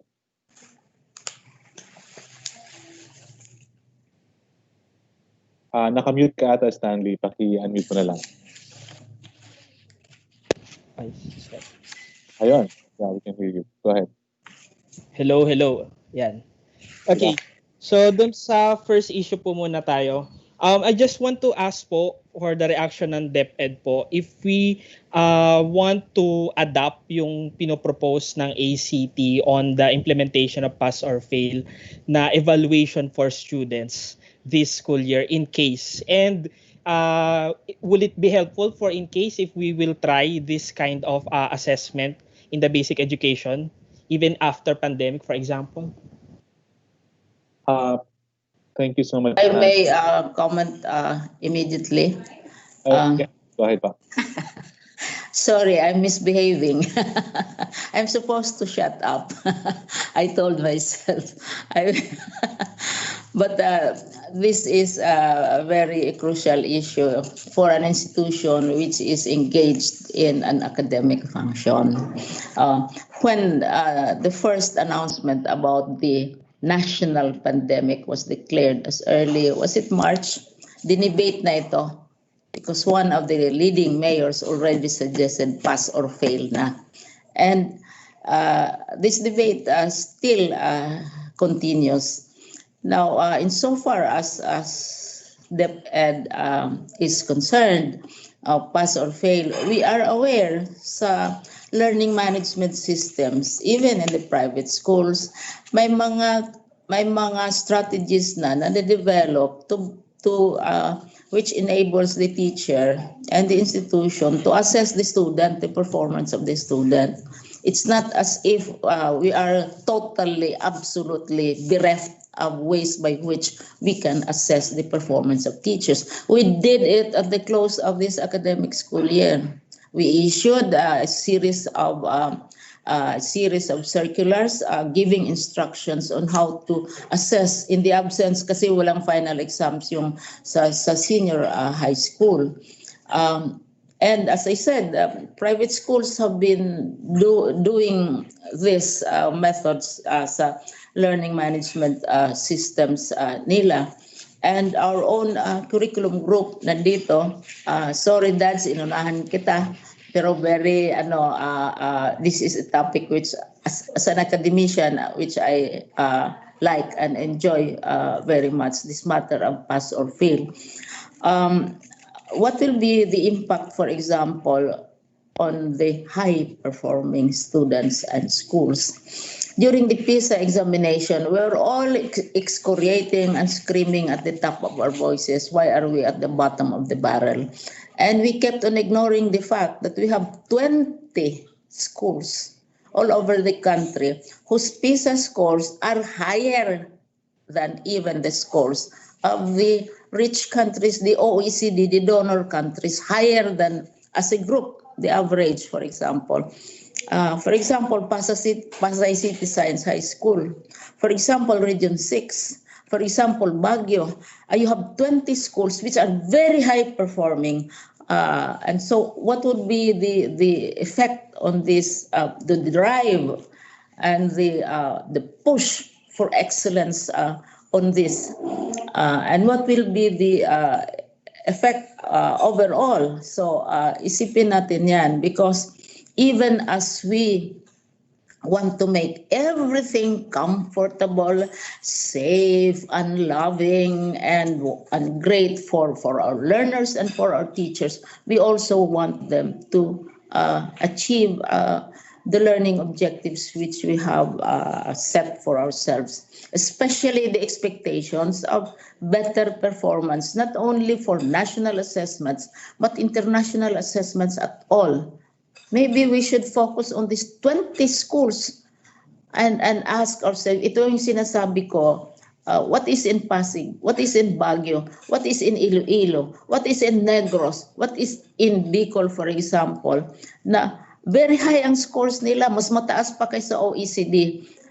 Even as we notice those who are at the bottom of the list. So may implications ito. And it's not, as I said, we are bereft of methodologies to determine and to assess the performance of students.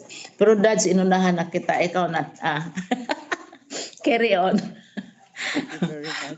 Thank you so much. Nakikialam na naman ako. You rolled me out of order, John. Thank you very much, Ma'am Liling. Good afternoon po, everyone. In addition to what Ma'am Liling has mentioned, the Curriculum and Instruction Strand has consulted the field offices, and even a group was consulted also by the office of USEC NEPO through a focus group, and it was also agreed that we should keep the grading system. In addition to what was mentioned, importante din pong maunawaan natin na if we will do a non-graded system for reporting the progress of our learners, it will also mean additional work for our fellow teachers, which we do not like to impose at this moment. Kasi po, mag-aaral na naman sila ng panibagong sistema. Kahit po letter grades yan or pass or fail, gagamit pa rin sila ng mga, mag-a-add pa rin niya ng mga performance ng bata. So, gusto po nating maiwasan yung mga dagdag na aaralin pa ng mga kasama nating guro. Maliban po dyan, the other reason is, sa mga colleges and universities, yung mga kukuhaning scholars pagdating ng susunod ng pasukan, anong basehan? Kami rin po sa special curricular programs, mayroon kami mga grade requirements na dapat nandun yung bata. So ano pong magiging basehan natin? So ito pong mga to ay ang dahilan kung bakit nakikita natin na ang numerical rating ay mas angkop kahit mayroon po tayong COVID-19. Kasi kailangan mabigyan din talaga ng motibasyon ang mga bata para sila ay mas maging interesadong mag-aral. Salamat po. Okay po. Next question po. If everything became okay, for example, in the coming years po, will we return to same school year, for example, June to March scenario, or will we consider these changes as probably permanent for all adjustments that we're doing right now? Kanino mo i-address yung question, Stanley? Kay Secretary or kay USEC Dan? Stanley? Kay USEC po. Okay, alright. Thank you. Ang proposal po namin, kasi matagal na rin yung pinag-uusapan, yung summer vacation, mas angkop na during the hottest time of the year, wala pong pasok. Kasi yung mga classrooms natin hindi naman nakadesign sa ganitong klaseng sistema. Kaya po, ang pinag-uusapan ay yung pinakamabilis na makakabalik tayo sa June to March na school year. Absolutely hindi pa yan mangyayari sa next year kasi matatapos tayo next year, June pa. Ang mga pinag-uusapan namin ngayon, gaano katagal yung break bago pumasok yung susunod na school year. Wala pa hong final na nadidesisyonan pero may mga tentative proposals na kami na baka 2 weeks lang yung break natin. Kasi nga election time naman yung 2022, baka maipit ulit yung pasukan, masasakripisyo na naman ang pag-aaral ng mga bata. Okay. So, second to the last po, there are some schools po na nakukuha namin, nagagather namin na data that asking for students po ng payment for printing modules like 500 pesos to 1,000 per quarter. Are we allowing this po? And are we aware of this? And how can we address this po, sir? Sa akin din, wala pa. First time ko yung marinig, ang alam lang namin may mga nangihingi ng donations pero yung hihingi, that should not be in the public schools. Kasi hindi kami nagsasabi ever na ang public schools ay magpapabayad sa self-learning modules. So kung may detalye ka, pwedeng masubmit para matawag namin ang pansin ng concerned public school if that is a public school. Sige po, sir. And then last question po, there's also a certain previous research ng Singapore sa Association of Southeast Asian Nations, yung cases po ng malnutrition tumataas, especially during the pandemic po. I'd just like to ask po if ano po yung pwedeng gawing effort din ng DepEd to monitor, to continuously monitor po yung health ng mga learners sa primary and secondary para hindi tayo maiwanan in case po sa malnutrition? And what are we doing po? Paano po natin ma-assess ngayon na medyo ito nga po, home-based po lahat tayo ng activities ngayon? Stanley, you're addressing your question to the Secretary or? Pwede po kay Sec po. Okay po. Kasi medyo ASEAN ano po. Alright, sige. Thank you. Ako, salamat naman Stanley. Pinasali mo ako. Yes ma'am, thank you. Anyway, yung matter of nutrition, even before, months before, mga isang buwan pa lang, nag-hearing na yung Senate dyan. At saka bringing up na yung issue ni Senator Grace Poe, yung nutrition ng mga bata. And we have always been lobbying for an increase in the funding for school feeding. Sabi nila, paano na yung school feeding program kung ang mga bata hindi naman pumapasok? Ang sagot namin at that time, at saka medyo natuwa naman si Senator Poe, makikipag-coordinate kami sa National Nutrition Council. Kasi sa lahat ng mga local governments, mayroon namang National Nutrition Council equivalent. Sila ang nagbabantay at saka local governments are also engaged in feeding programs. So, makakatulong sila pag di-deliver, halimbawa, yung mga packed foods para sa mga bata of school age sa kanilang barangay. Again, isipin natin ito, naku, imposible, how many thousand barangays? But if you go down to the barangay level, magagawa nila ito. And as a matter of fact, many local governments are already doing this na hindi na ako magsasite, baka sasabihin na mayroon akong pinopromote ng mga local governments. But I know that nag-distribute sila ng food packs para sa mga bata. At saka yung sa atin, we can work out schemes as well kasi may kunti naman tayong budget allocation for this na gusto sana nating dagdagan. Pero ito, mag-cooperate na talaga. Ang gandang, if there is any good thing that has emerged from this crisis is that local governments and the DepEd are working even closer together. Not only in the procurement of gadgets, decisions about safety, the use of school buildings, etc., but also in attending to the nutrition of the children. At saka tama naman yung sinabi mo na it's not only in the Philippines, pero I think globally, may impact talaga itong pandemic on the nutritional status of the children. Mayroon namang cases ng obesity. Diba? Na kasi mayroong isang mother nag-complaint na halos ilang pounds na ang nag-gain ng anak niya. Kaya gusto na niyang mag-umpisa ng klase para ma-engage naman yung anak niya sa ibang bagay other than feeding himself or herself. No? So, yun. We are working and we will work with the local governments. Local governments are doing part of it already.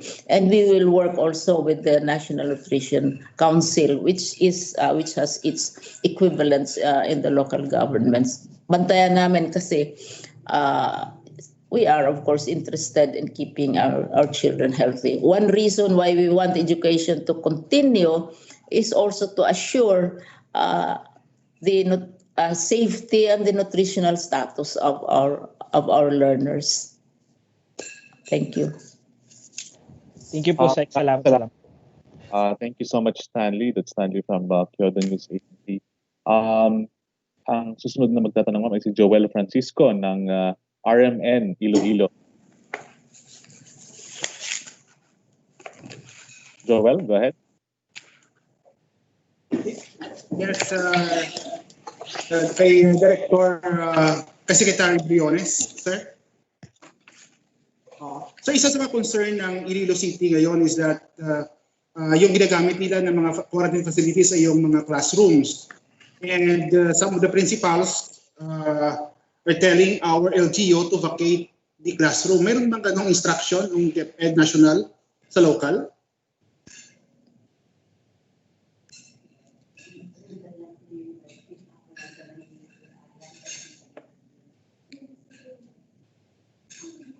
Ma'am, go ahead pa. Pakirepeat yung question, Ms. Joel. Yes, sir. Narinig ba ako, sir? Yep, go ahead. Yep. Yeah. Dito sa Iloilo, yung mga classrooms ginagamit na quarantine facility for the COVID, for the LSIs and literally OFWs. Now, there are some instructions from the principals na dapat i-vacate na daw ng LGU yung mga classrooms dito na ginagamit. So, meron bang instruction from the national to do the same?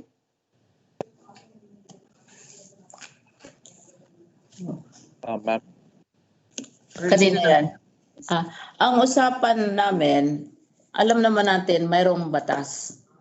Maliwanag ang batas, nagsasabi na ang classrooms ay dapat gamitin for academic purposes at pinagbabawal yung paggagamit for purposes other than academic except in cases of extreme emergency at kung wala na talagang ibang available space. Pero dahil sa magnitude ng pandemic, alam mo naman Joel na ito mahabang debate ito sa City of Iloilo. Ang usapan at the national level is pwedeng gamitin ang ating mga school buildings dahil nga may epekto ito ng maraming pagdating ng mga kapwa Pilipino natin na nagkaroon ng COVID-19. Pero meron kaming sinasuggest din na certain conditions. Halimbawa, una, yung mga school buildings na malapit sa mga urban centers na maraming tao, maraming bahay, siguro dapat i-avoid yan. Pangalawa, kailangan mayroon tayong ready supply of water, things like that. Mayroon tayong ready stock of medicines for emergency purposes. That is from our point of view. Pero usapan namin sa pang-national na nag-agree kami na gagamitin ang aming mga school buildings. Pero yun nga lang, subject to the minimum health standards of the Department of Health. Kasi kung gagamitin ang mga school buildings natin for quarantine or for lalo na sa mga isolation rooms, one room yan per patient, separate bathroom yan and toilet yan for per patient for the isolation ward. So nasa Department of Health na yan. Sabi namin ang Department of Health ang mag-impose ng mga standards at sila usapan namin yung marangal na hindi pwede, kailangan pumayag ang Department of Health, kailangan i-approve ng Department of Health ang paggamit ng isang classroom. Dahil hindi naman lahat na classrooms appropriate for isolation, lalo na yung isolation at saka quarantine. Kaya ang decisive dito agency will really be the Department of Health. Ang nakikipag-usap sa akin personal, talagang nag-usap kami ng husto, ay mismo si Secretary Duque. Pero sabi ko, kailangan masunod yung inyong standards. Kasi kami, our space will be available, but we don't have the competence to look after the patients and take care of them in case of emergency. At saka yung isolation, at least every how many hours, I know because I have undergone 4 weeks of isolation even as I was working. How many times a day yung vital signs mo babantayan. So mas malaki ang mga tanong, karamihan sa mga tanong nasa desisyon ng Department of Health. We have instances, Joel, nang mismo ang provincial health officer hindi pumapayag. Pag makita nila ang lugar, sinabi nila na hindi ito pwede dahil we cannot function kung sila hindi makafunction. Dahil ini-inspect yan araw-araw at the very least 3 times a day yan kung isolation. So, usapan ng Department of Health. And of course, also the DILG. And DILG in principle supports, of course, the the local governments, particularly yung sa Iloilo. We know binisita na sila, pumunta si Secretary Galvez, pumunta si Secretary Anyo. So ayun, maliwanag na yun na in principle, pumapayag kami, pero ang desisyon, ang pagpili, ang pag-supply, mag-ensure ng safety ng pasyente nasa Department of Health. Kasi gusto ng Department of Health separate talaga yung mga isolation wards. Gusto niya may mga dividers, etc., whatever. At saka kanya-kanyang CR dapat yun. At otherwise, baka mag-spread tayo lalo ng epidemic. So ayun, yun ang sitwasyon. In principle, payag kami basta pumasa sa Department of Health. At saka we know of instances na mismo ang Department of Health hindi sila masyadong sigurado na safe yung ating mga schools o appropriate yung ating mga schools. Social distancing, kailangan ma-maintain yan. Kailangan constant yung supply ng tubig. Kailangan malapit hopefully sa isang facility just in case may emergency. Yun ang sinasuggest namin. Sa aming side yan. Pero ang Department of Health, bottom line, sila ang mag-decide niyan. Last question from my end, Secretary. What will happen sa mga schools na ginagawang quarantine facility beyond October 5 na magbubukas ng klase? Ang siling namon, nga kung ang isa ka eskwelahan gamiton, kaghimoon iyang quarantine o mamili ang local government. Hindi gid kami matugot nga we will be holding also classes or offices in a school where there is a quarantine facility. But that is a decision also, of course, of the local government, because our teachers are going to visit the schools, they have their records, and our teachers also like to work. Mayroon talagang personalities na they want to have an environment, a work environment. Like ako, I have to be in an office to be able to function better.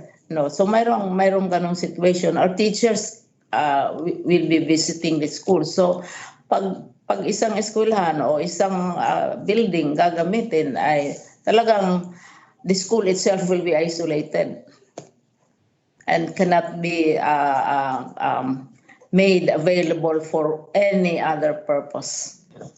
Yun ang sabi namin. Lalo na kung halimbawa next year, kung sa awa ng Diyos, tayo ay mag-face to face na kita next year. Kaya may vaksina, hopefully, etc., etc. Ay, hindi mo pwedeng isabay ang face to face at saka ang quarantine facility. The local government, of course, has to choose. Unless there are other facilities. Kasi sabi naman ng Department of Health, humahabol sila. I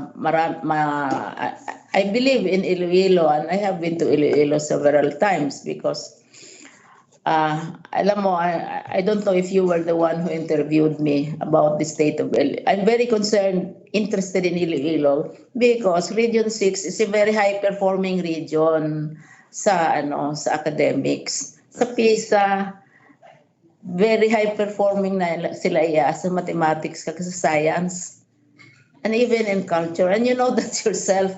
So we want to maintain that kind of standard for Region 6, as we also want to maintain Pasig, we want to maintain 20 other schools, mayroon sa Laguna, and so on, na hindi naman natin sila mako-compromise. Kung gagamitin for quarantine, quarantine lang talaga.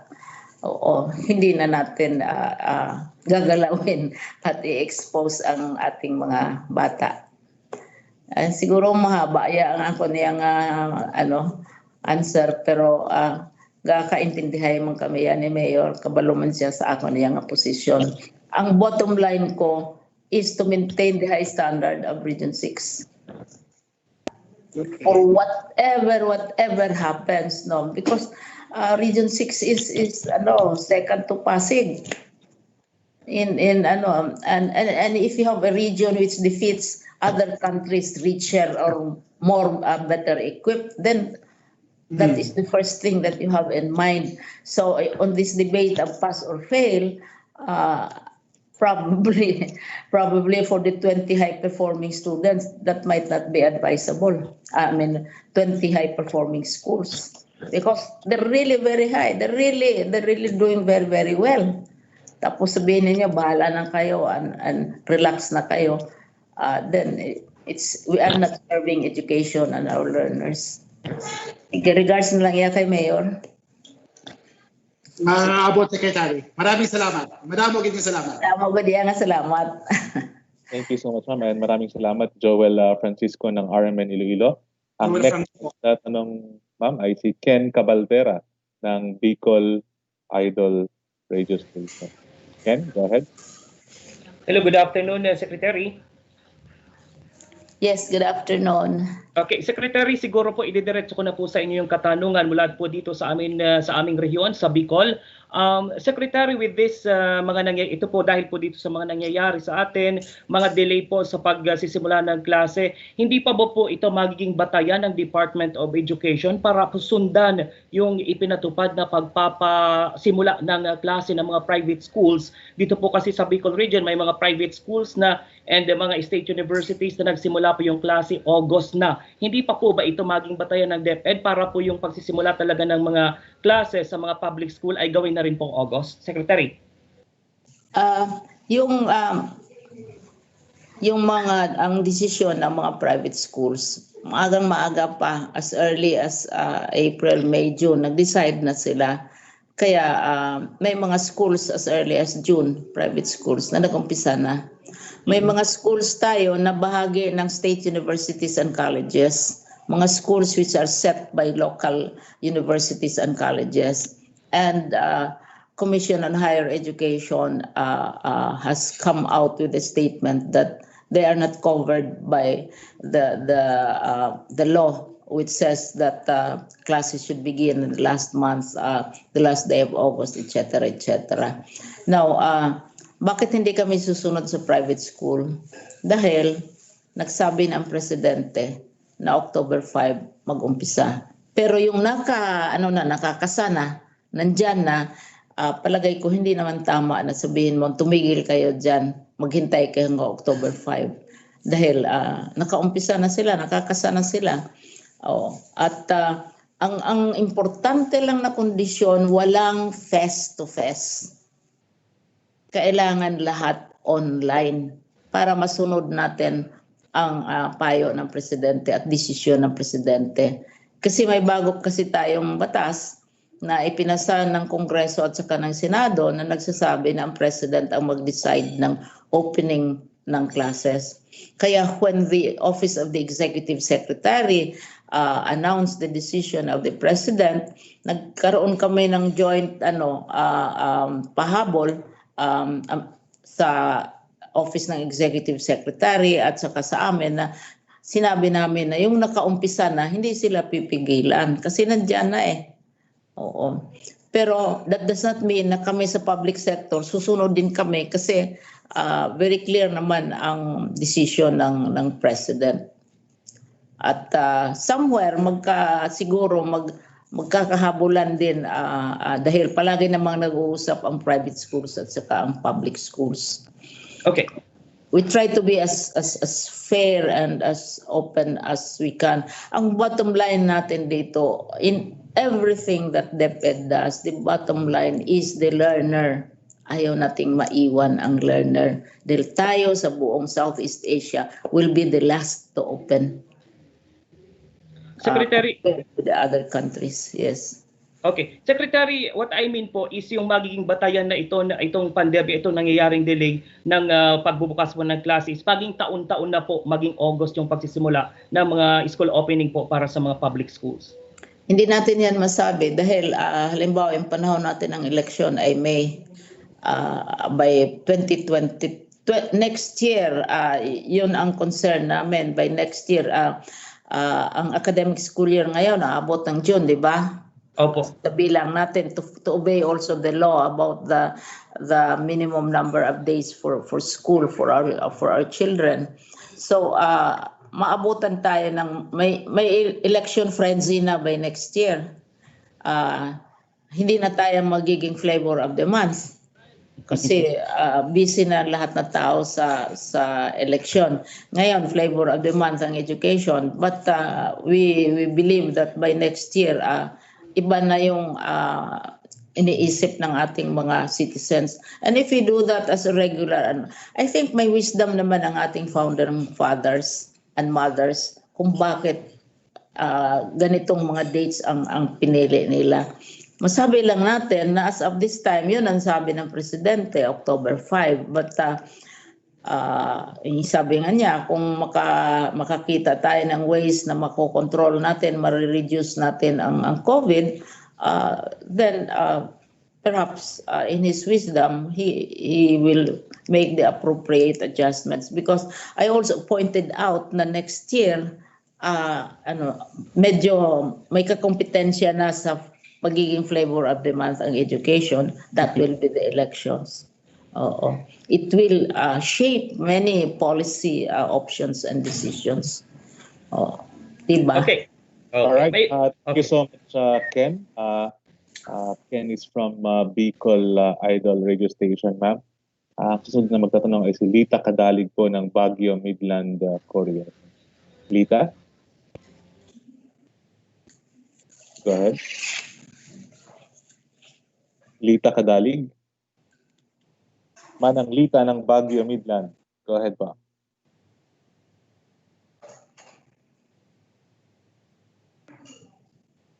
Alright, I think we're having some connection problems. Let's proceed po sa susunod na magtatanong. Si Bons Magsambol ng Rappler, ma'am. Bons? Hello po. Good morning. Hi. Hello po, good morning. Good afternoon. Out of order na ako, sabi ni John. In-out of order na ako, sabi ni John. For ano po kay Yusek Reb C. Escobedo, for this question, is he around pa po? Yes, I'm here.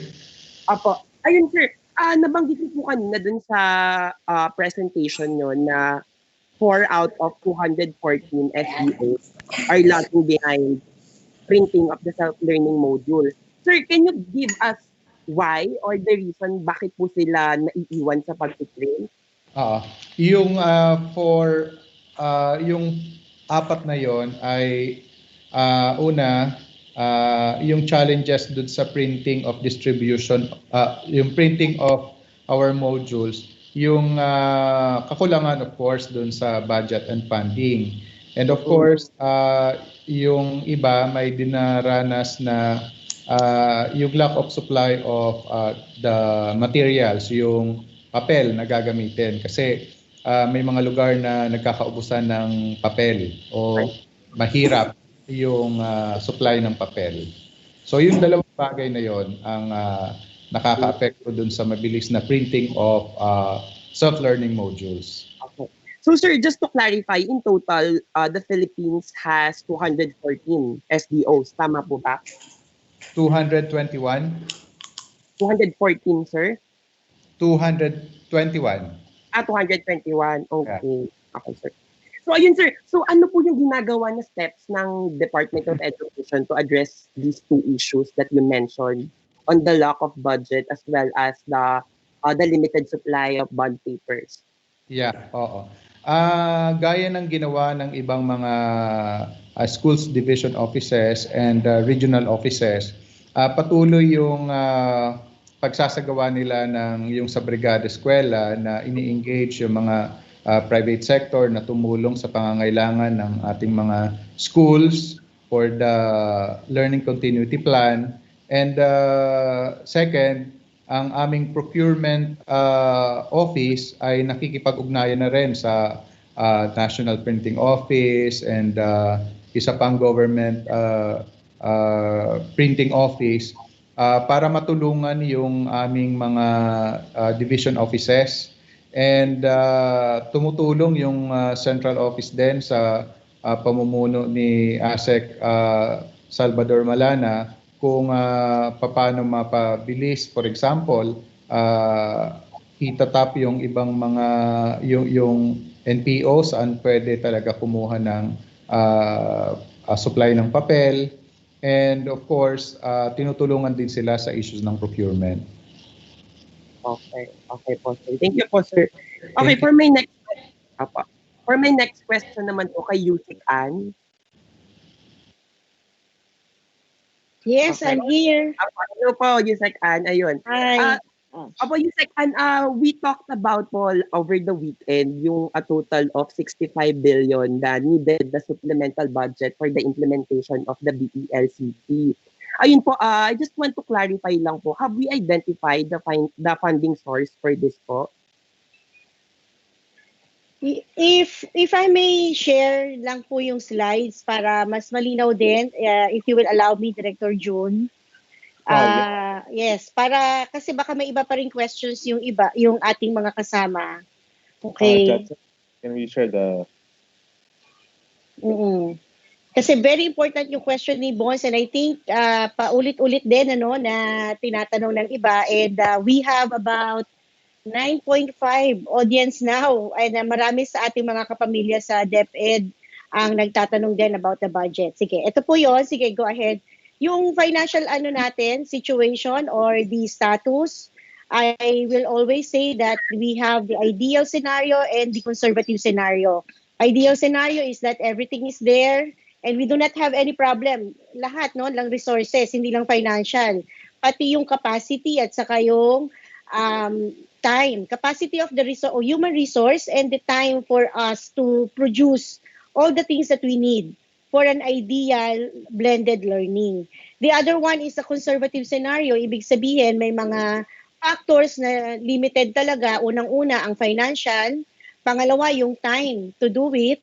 And of course, yung preparedness din ng ating mga teachers, non-teaching, the parents and the stakeholders as well. Kasi ang isang blended learning approach ay hindi lamang responsibility ng gobyerno, kung hindi pati rin ng mga mag-aaral natin, mga magulang at yung community. So with this scenario, nandun tayo sa conservative. Sige, yung susunod, Jansen. Yan. Kapag ka-ideal scenario ang ating gagawin, we will need 433 billion pesos. And if we will do the conservative, it is 105 billion. But in the conservative, we also included the laptop for teachers. And this is 27 billion. So kung tatanggalin niyo po dyan yung sa laptop, yun nga yung hindi namin na-provide because we do not have enough funds for that, ay mababawasan din. And I said earlier also, tatlo yung main components ng ating financing. Una, yung mga technology, learning resources, at saka yung mga strategies natin. Pangalawa, yung preparedness ng ating human resource. At pangatlo, very important because we are also promoting and protecting the safety and health of our constituents, napaka-importante rin. So yan yung breakdown. Just for a review. Ito yung ating na-compute at that time. Sige. Yung susunod, now that we have the 105 billion requirement, nag-review tayo at nagkaroon tayo ng strategy. Paano ba natin magagawa na magkaroon ng ganitong funding requirement na 105 billion, including the laptop and the communication needs of our teachers. And when we reviewed our strategy, ay 5 po ang lumalabas na pwede natin gawin. Una, nag-realign tayo ng mga budget. Pangalawa, yung paggamit ng eskwelahan ng kanilang mga budget. Nasa kanila na kasi ito, ay atin pong bibigyan sila ng guide. Pangatlo at pinaka-importante rin yung support ng local government unit through the SEF. Pang-apat yung ating partnership with our external partners like yung sa bayanihan or yung brigada sa brigada eskwela. At pang-5 yung supplemental budget. So dito pumapasok yung tanong ni Bones kanina at napaka-importante dahil related din sa Bayanihan Act yung kailangan natin. Sige, yung susunod will give you the figures. Sige, yan. Nag-realign na tayo, nag-revise na rin tayo ng school MOE. Na-explain na natin to in the last press con. Sige. And then, paggamit ng MOE ng eskwelahan ay pina-allow natin or pina-authorize na natin silang gamitin ito para doon sa 3 components ng ating BELCP. So they have their budget with them. At yung pong number 1 and number 2 ay dinownload natin lately. Kaya po meron silang additional funding na available. Sige, yung susunod. At yung external sources, continuing po yan hanggang end of August ay meron tayong Brigada Eskwela. At yung ating mga partners na hindi lang po sa local government units, pati ang iba pang mga ahensya ng gobyerno, katulad ng PCOO, ng NTC, at ng iba pa pong mga ahensya ng gobyerno na tumutulong sa atin. Sige. Yung susunod, yan. I think this is the one that I want to explain kasi kanina sinabi ni Bonds na 65 billion ang kulang. Sa 105 billion, nakapag-identify kami ng 40 billion. At yung 40 billion na yon ay nanggaling sa realignment namin. No? So ginawa na namin ang mga prioritization at realignment. This is 28.6 billion. Yung kung gagamitin po ang MOE, at ito ay conservative din ang estimate ko, 30% lang ng MOE kung gagamitin ay 7.2 billion or 7.3 billion rounded off. Pero kung gagamitin nila ay more than 30%, mas lalaki pa yan. Hindi namin yan makukuha ngayon kasi ongoing ang BELCP natin, but yung monitoring natin is will give us accurate data and accurate reporting of the funds kapag po natapos na natin at pag-kick in ng pagbukas ng eskwela natin. Yung SEF, nag-conservative estimate din kami, 30% lang ng mga special education fund, kung ibibigay po yan or i-align sa BELCP, it will be about 3 billion. But we all know, kagaya ng announcement ni Secretary kanina, Manila lang ay nagbibigay ng gadget for the teachers and the students. And kung makukuha natin yung report ng bawat local government unit, I'm sure na mas malaki pa yan dyan sa 3 billion. And yung ating Brigada Eskwela, based on the report of our USEC Tony Umali last week, ay nag-estimate din tayo ng about 1 billion. So, ang kailangan natin, 65 billion na supplemental. But we all know that supplemental budget, as explained by the Secretary, will require additional resources as well.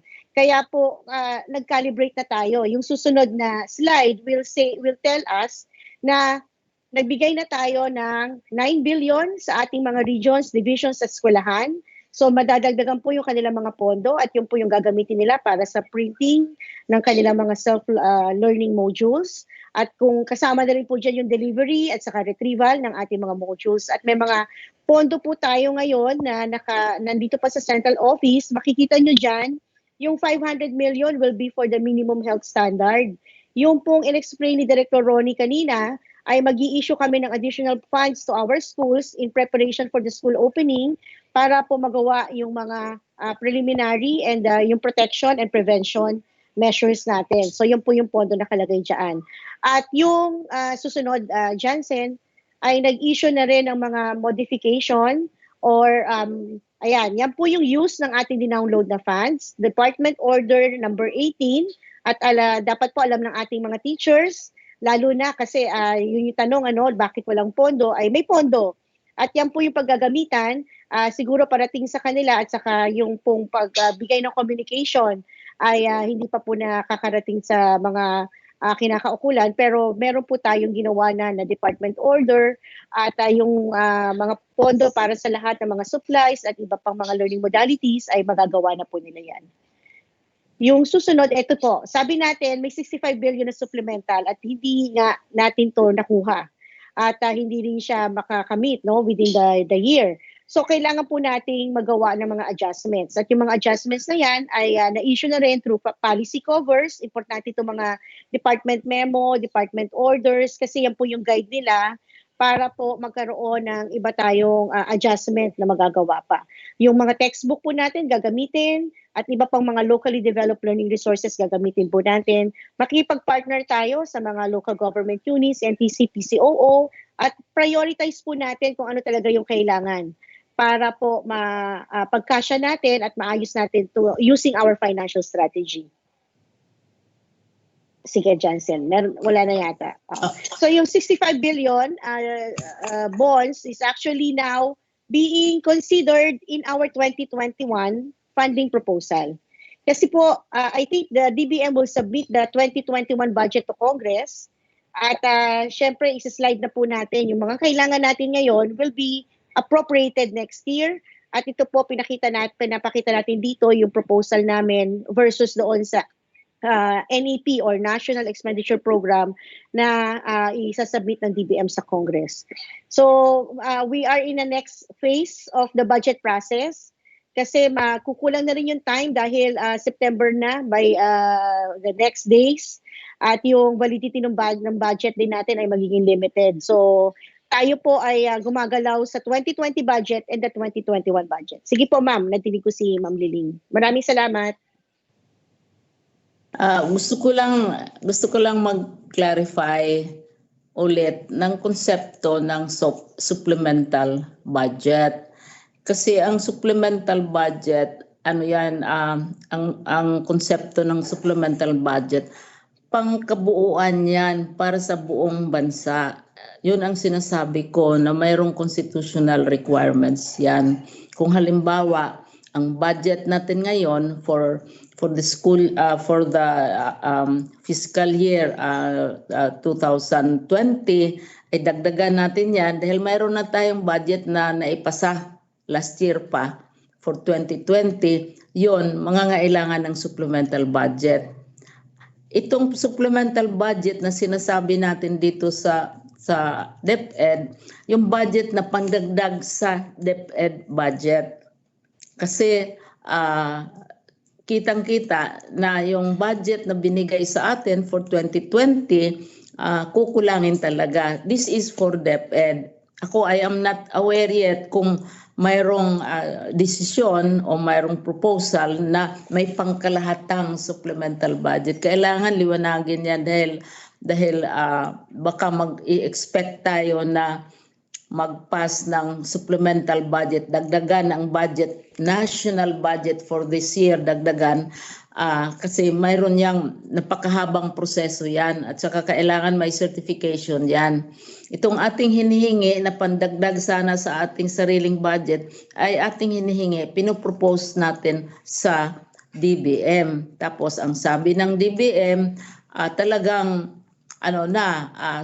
scraping the bottom of the barrel na sila para sa DepEd. Talagang sinasagad na nila at yun ay hindi nila tayo mapagbigyan dyan. Kaya i-request natin yan for next year. Gusto ko lang yung liwanagan dahil baka we might be thinking may supplemental budget para sa buong bansa.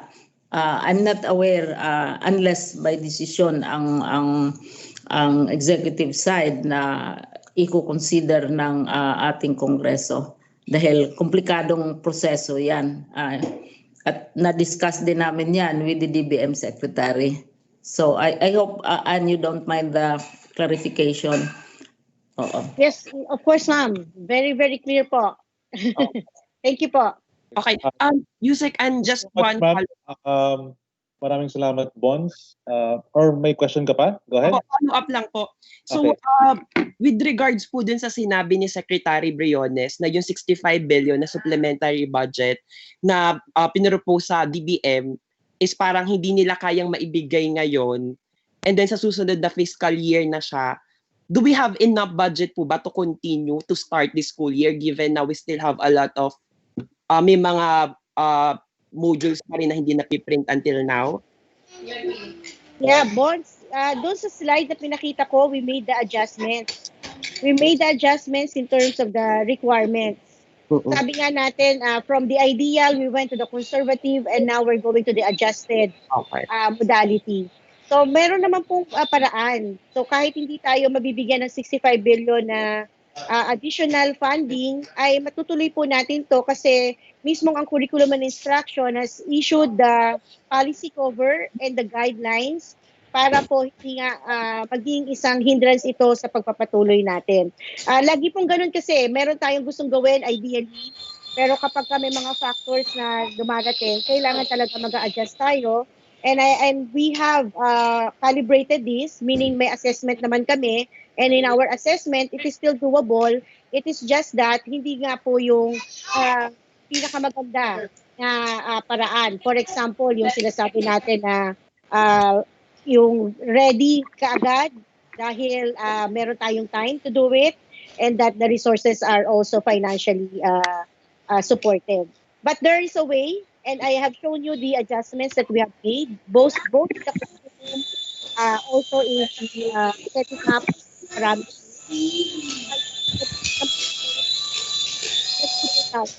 sabihin, yung prioritization will happen at the ground. Kasi Okay. contextualize needs nila. Okay po, thank you po, Yusek Ann. Salamat. Alright, maraming salamat, Bons. Thank you so much, ma'am. Alright. Checking po may mga hindi naka-unmute. Alright. Ang susunod na magtatanong ay si Jasmine Romero ng ABS-CBN. Jasmine? Magandang po sa inyo at lalo na po kay Terry. Good afternoon. Ang question ko ay directed towards Director ko tungkol ito sa mga COVID cases. Director ko, nandyan po ba kayo? Direk Ronnie? Ayun, please here.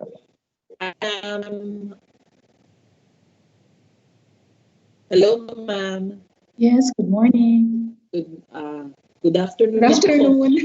Yes, good Opo, afternoon. Director, doon po sa more than 800 cases, COVID cases na naitala ng DepEd, ilan po dito ang masasabi nating work-related?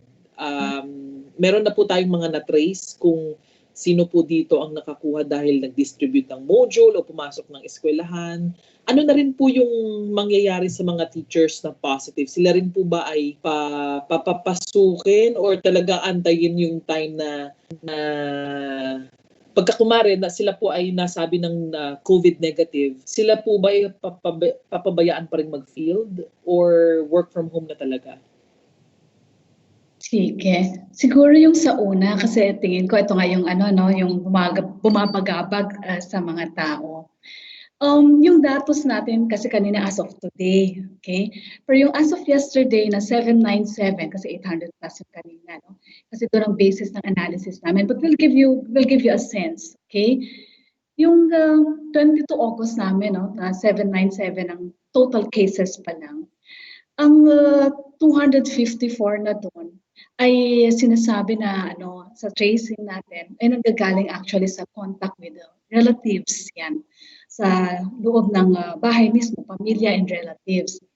And then more than 112 actually galing sa labas, no, friends, visitors, tapos meron ding numbers na galing naman sa sa pagpunta sa mga bangko, sa market, yung ganyan.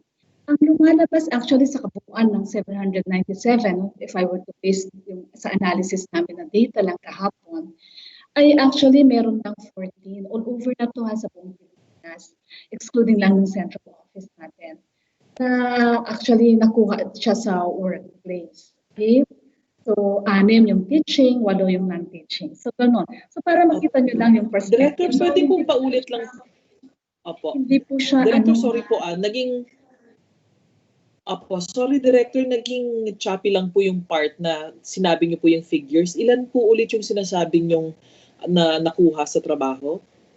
Yung lang sa trabaho lang out of 797 na August 22 na figures para lang malinaw tayo.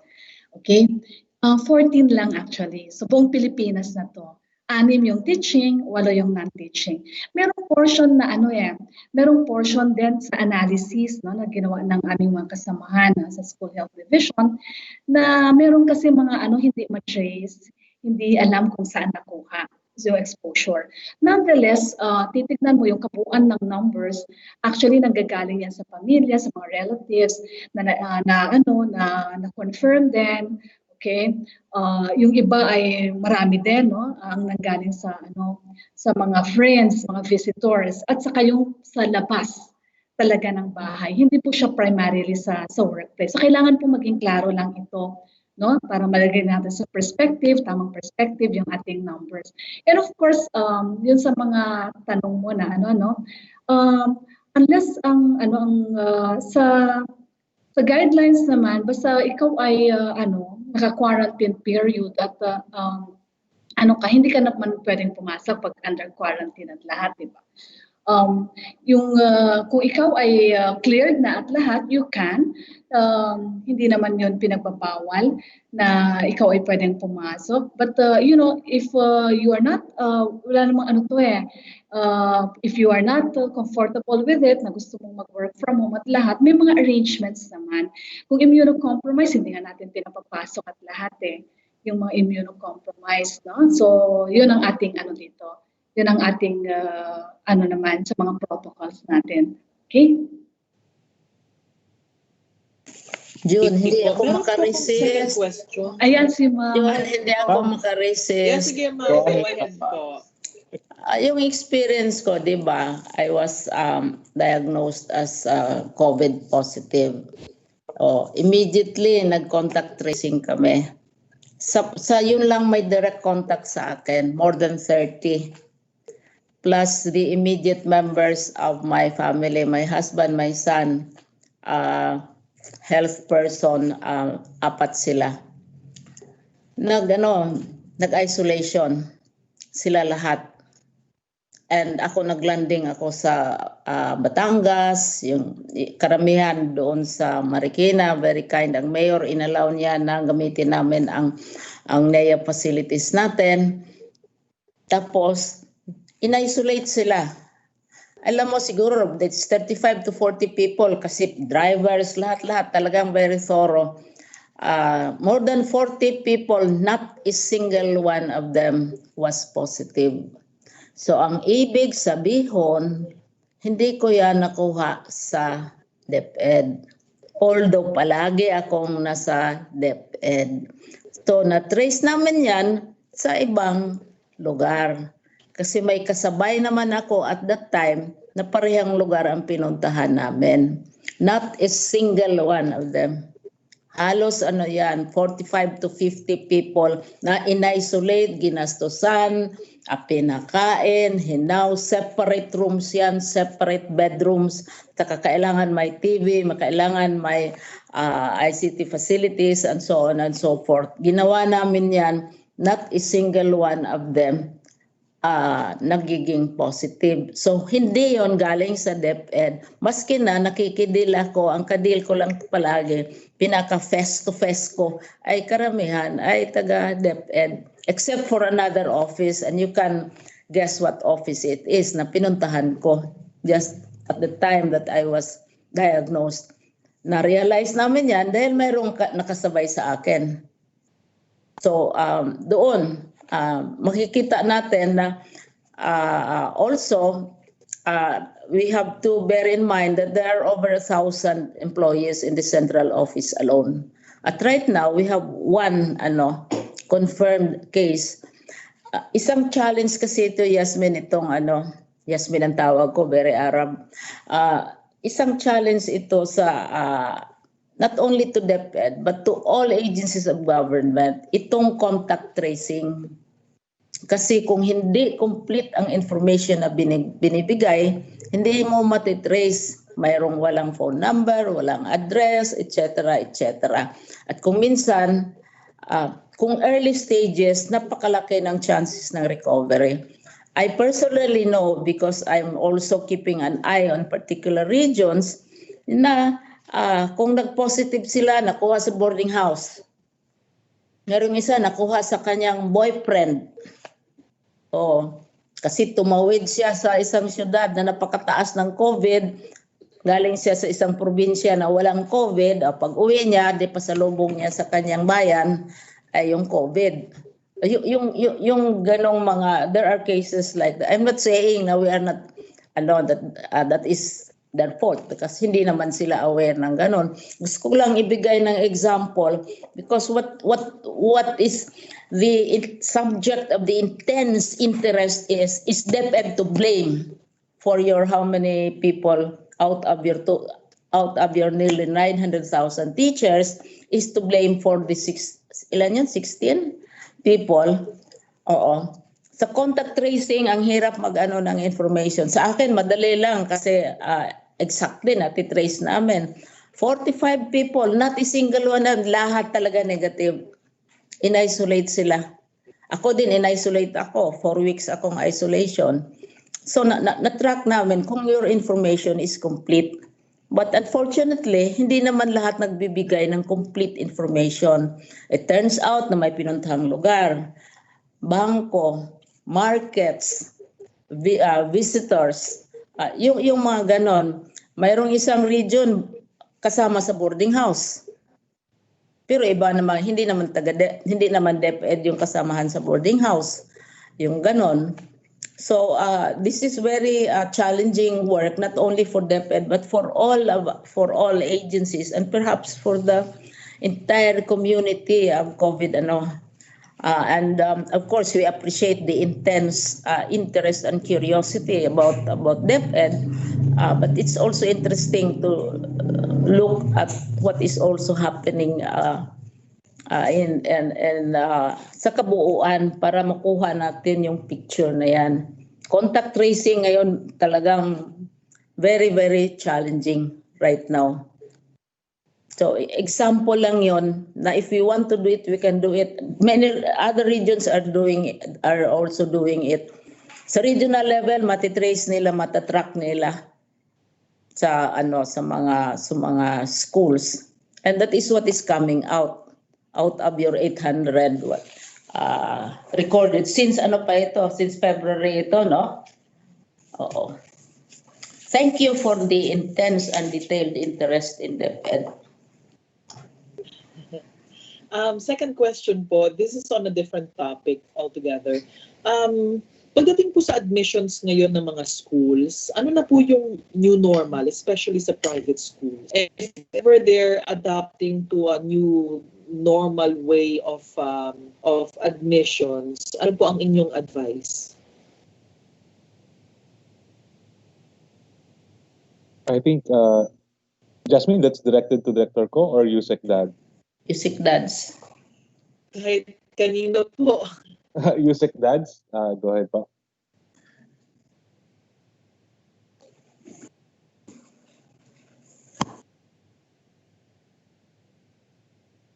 Yusek Dads? Yes. Go ahead pa. Yes, sir. So in terms of admission policies, was it the question on what conditions we require? Yes, sir. To allow the learners to be enrolled in the schools? Yes, sir. I think what we have schools na po nagsasabing, may mga ibang schools na po nagsasabi na wala na pong entrance exams. May iba naman po nag-iisip ng entrance exams pero online, but they don't know how to do it kasi nga mahirap namang magpa-online test. So some of them are requiring applicants to submit their credentials.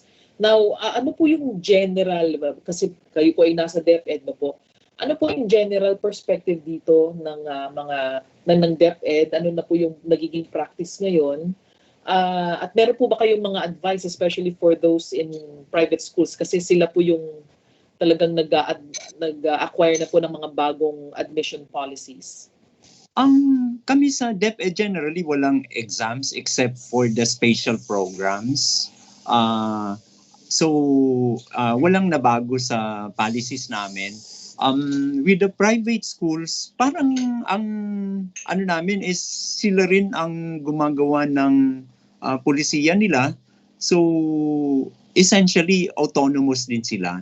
But ako I represent the secretary sa Philippine Science High School System at pinag-usapan yan sa recent meeting ng Board of Trustees na kung ano yung option sa pag-recruit ng learners kasi highly selective sila, di ba? So they used to administer a nationwide entrance exams. Wala pa ring final decision but they are exploring other options like considering the grades sa grade 6, but there should be a way to standardize the grades kasi iba-iba naman yung pagmamarka sa bawat school. With regards to the administration of other exams, lalo na sa aming mga special curriculum, parang ganun din yung we are still reviewing, so hindi pa siya final. Pero ang tingin ko, syempre ang klarado naman ay kahit sino ngayon pwedeng magpa-enroll kahit wala pa ng credentials because we have moved the submission of credentials to the end of December. Kasi we understand na hindi nga possible na nandyan na yan lahat ngayon sa mga bata. So we have even allowed that in our system para sa DepEd. Pero yung mga private schools, ang ano ko diyan ay kung ano pa rin yung kanilang mga mechanisms, the Department of Education will not interfere. So sila pa rin yung magde-decide. Pero ano po yung minimum criteria po nito if ever they are changing their admissions policies? Hindi sila pwede mag-accept, halimbawa, grade 6 na yung bata hindi naman pumasa sa grade 5. That should be parang a very important requirement na nakapasa yung bata at na-promote.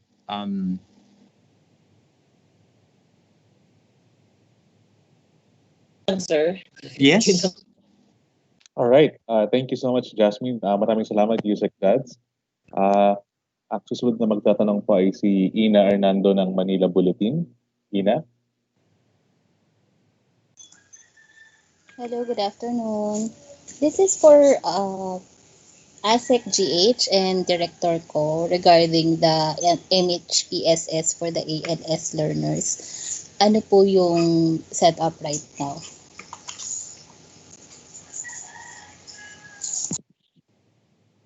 Okay, hi Ina. Ang ating mga inuuna muna natin, no, yung pagte-train sa ating mga teachers kung paano sila mag-a-administer ng itong psychosocial first aid.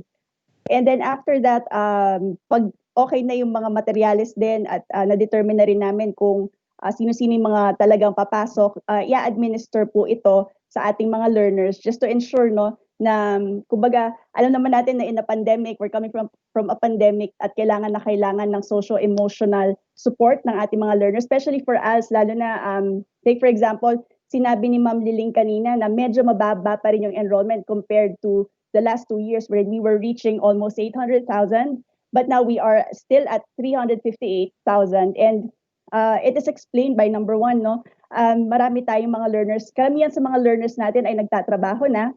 So, nung nagsara mga kumpanya at ang Maynila ay nag-lockdown, karamihan sa kanila umuwi, malamang nawalan sila ng trabaho. So, ito yung mga sinasabi nga namin sa dinidiscuss din namin ni Director Ronnie on how we will work about this. Kasi medyo mas matatanda itong mga nasa ALS. So, paano natin sila susuportahan? But definitely in ALS, kasama doon sa instruction ni Sec Liling na dapat lahat ng learners and even the teachers magkaroon ng or mag-undergo ng psychosocial support training or for our ALS learners, lalo na ini-introduce namin ngayon yung post-program and post-program support for them na gagabayan talaga namin sila knowing their special situations. And also, sorry Ina, I mentioned kanina na meron kaming life skills for work readiness and civic engagement program. Yung unang module doon will be, it really teaches our learners to be a bit more grounded, to start setting goals for themselves. Napakahalaga na matanong natin parang in this time of pandemic, ano ba ang goal mo ngayon sa buhay mo? So first module will have that, and then i-combine namin doon sa mga ibibigay na mga modules at training ng ating mga partners, of course, no, sa pangunguna ng UNICEF, USAID has been helping us, and of course yung sa parte ng ating DRRMS. Director ko. Sige, Ina. Director, hello po, Director ko. I think more on magpo-focus po ako more on the manner or yung delivery po of the psychosocial services. How do we intend to do this? Especially now that the ALS students are also home-based. Sige. So, ang ginagawa natin sa kasalukuyan ay online, ano? So as I said, nag-umpisa nga kami May pa lang. Yung May na yon ay nag-umpisa kami general for all elementary learners, for all secondary learners, kanyan. And then we began in July to actually yung pay attention to inclusivity talaga. So nag-separate kami ng mga for learners with disabilities, including their parents, their teachers, kanyan. kasama din yung mga parents at large, no? And then, tama yung sabi ni ASEC GH, nag-usap kami actually, yung interface of how do we provide, ganyan. So, meron kaming iba-ibang modalities, ano? So, we have, syempre may online tayo for those of gadgets, pero sa lahat ito gagawin natin. Meron yung TV broadcast, no? Susubukan din natin yung sa radio, at meron ding mga, mga modular, may modules din actually. So, hard to reach areas talaga. So, we just need to, fine-tune yung namin kasi kami, may facing kami, no? Interface. In fact, kahit yung sa IPs namin, actually we've discussed with our IP office na gumagawa din kami ng modules actually na yung activities naman ay mas sensitive sa culture ng ating mga anak na nasa indigenous communities. So yun. Okay, thank you po. For Secretary Briones, you mentioned po before that there's a plan to hire para-teachers or tutors for the students na yung mga parents nila hindi po sila kayang isupport pagdating sa blended learning. Meron po ba tayong update on this? Ang sagutin ko na diretso, Director June, ang DBM, nagbigay sila ng assurance. Ang nagpa-follow up nito ay sila, USEC Jess, no? Kasi sila ang nakikideal with the Civil Service Commission. Pero gusto natin itong pursue kasi although may program din tayo, not only sa grupo ni Director Ronnie, but at the regional level, yung sinabi ko na nga na I know for a fact that Caraga has such a program, Valenzuela has such a program. At saka on their own, nakikita nila yon. Ayan, nandyan si Yusek Jess. Siguro makadagdag siya sa progress niyan. Pero gusto ko din yung idea na yan dahil realistically, alam naman natin na may mga mothers talagang hindi sila handa. Not that hindi nila kaya, but nagtatrabaho sila, marami silang concerns. At saka, ewan ko Ina, nakita mo ba yung ating video about that mother who had 7 children? She had 7 children. Sa Laguna ito, nga siya mismo ang nag-tutor ng kanyang, kasi yung 7th child is still an infant, pero lahat yan. Pero nag-undergo siya ng exposure at training naman doon sa school.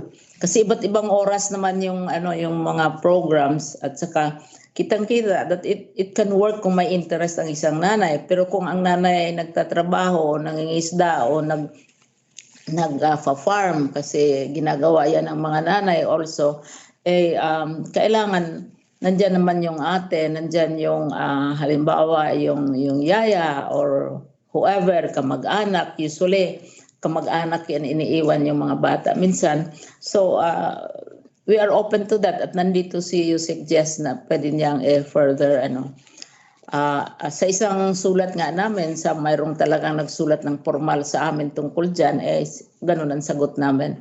So Yusek Jess. Thank you ma'am. Good afternoon ma'am. Good afternoon Ina. Yung update lang dyan, yung guidelines natin, syempre dadaan yan sa proseso.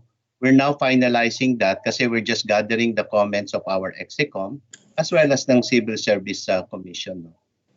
Ang iniisip natin dyan based on our last press con, di ba? Ang source of funding yan will come mostly from the Special Education Fund and even doon sa school MOE natin, kagaya ng report nga ni Yusek Ann, no? As you can see, our DepEd's budget right now is really limited, no? That's why we're exploring other possibilities of sourcing that. In terms of prioritization, ang tinitignan natin dyan talaga para hindi mabilis yung transmission, nakalagay yan doon sa draft guidelines natin, kung pwede nga kunin na lang yung taga doon mismo para wala nang traveling, no? Doon sa mga retired o kaya yung mga na-apektuhan ng pandemya from the private school, yan po yung kukunin natin. But then again, as I've said, no, we're just refining, finalizing the guidelines based on the comments of our EXECOM members, and then finally yung Civil Service Commission. Salamat. Thank you, ma'am. Thank you, Ina. Okay po. For my last question is, I think for Secretary Briones also, meron pong mga teachers who are, medyo older teachers who are having a hard time adjusting dun sa blended learning at dun sa mga requirements and even dun sa training. And some of them are actually considering to retire kasi nahihirapan po sila. Meron po ba tayong specific training or program for these older teachers na hindi masyadong makarelate sa tech? Actually, isa na ako sa kanila. I teach all the time, but mahina ako talaga sa sa ICT and all that. So tinuturuan pa ako, in-explain pa sa akin yung mga bagay-bagay. Pero mayroon tayong sinabi nga kanina ni Director Abraham kung ilan na yung natitrain. Yung talagang may interest maliban sa yung mag-express ng kanilang mga anxieties, etc. Mayroon namang mga available na mga webinars tayo, mga training programs na pwede silang turuan at saka mag-aral. Kasi ngayon, halimbawa sabihin natin na mag-retire sila, pero kung mag-retire sila, maghanap sila ng ibang trabaho, yun din ang isang yun din ang expectation sa kung saan man sila pupunta na mayroong at least kunting kaalaman. Isa kong kaibigan na palagi kong sinasite, siya PhD in mathematics, but he's not very good in ICT. Iba yung kanyang mathematics higher level. Nag-aaral na siya ngayon paano, how to teach online, mga ganon. Kung seryoso ang isang tao, mayroon naman talagang paraan, and the opportunities are always available. At saka makatulong ang ating mga officials on the ground para maka-identify ng appropriate training which is possible. Ako nga sa palagay ko hindi na talaga siguro ako matuturuan dahil ang tigas-tigas na ng ulo ko, nakikidebate na ako sa nagturo sa akin, ang dami kong tanong. Pero sila ang may pag-asa, ako ang walang pag-asa na matututo pa ako. Pero I really have to because yun ang tawag ng ng panahon, and yun ang mahirap, and we sympathize with those who have to make the appropriate adjustments. And this is where perhaps Ronnie, you can devise a program para nitong ating mga teachers na who realistically are threatened by all this and all this online etc. At saka yung language ibang-iba, hindi basta-basta maintindihan. Ako pag sasabihin akong sa cabinet namin na let's go to the lobby or someone is waiting in the lobby for me, nakaupo lang ako doon, let's now move to the workshop room. Anong workshop room? Nasa kwarto lang kami lahat So nakiki-argue pa ako, where is the workshop room? Because I stand up. Yung pala, pipindot ka lang yung libro, mga ganyan-ganyan.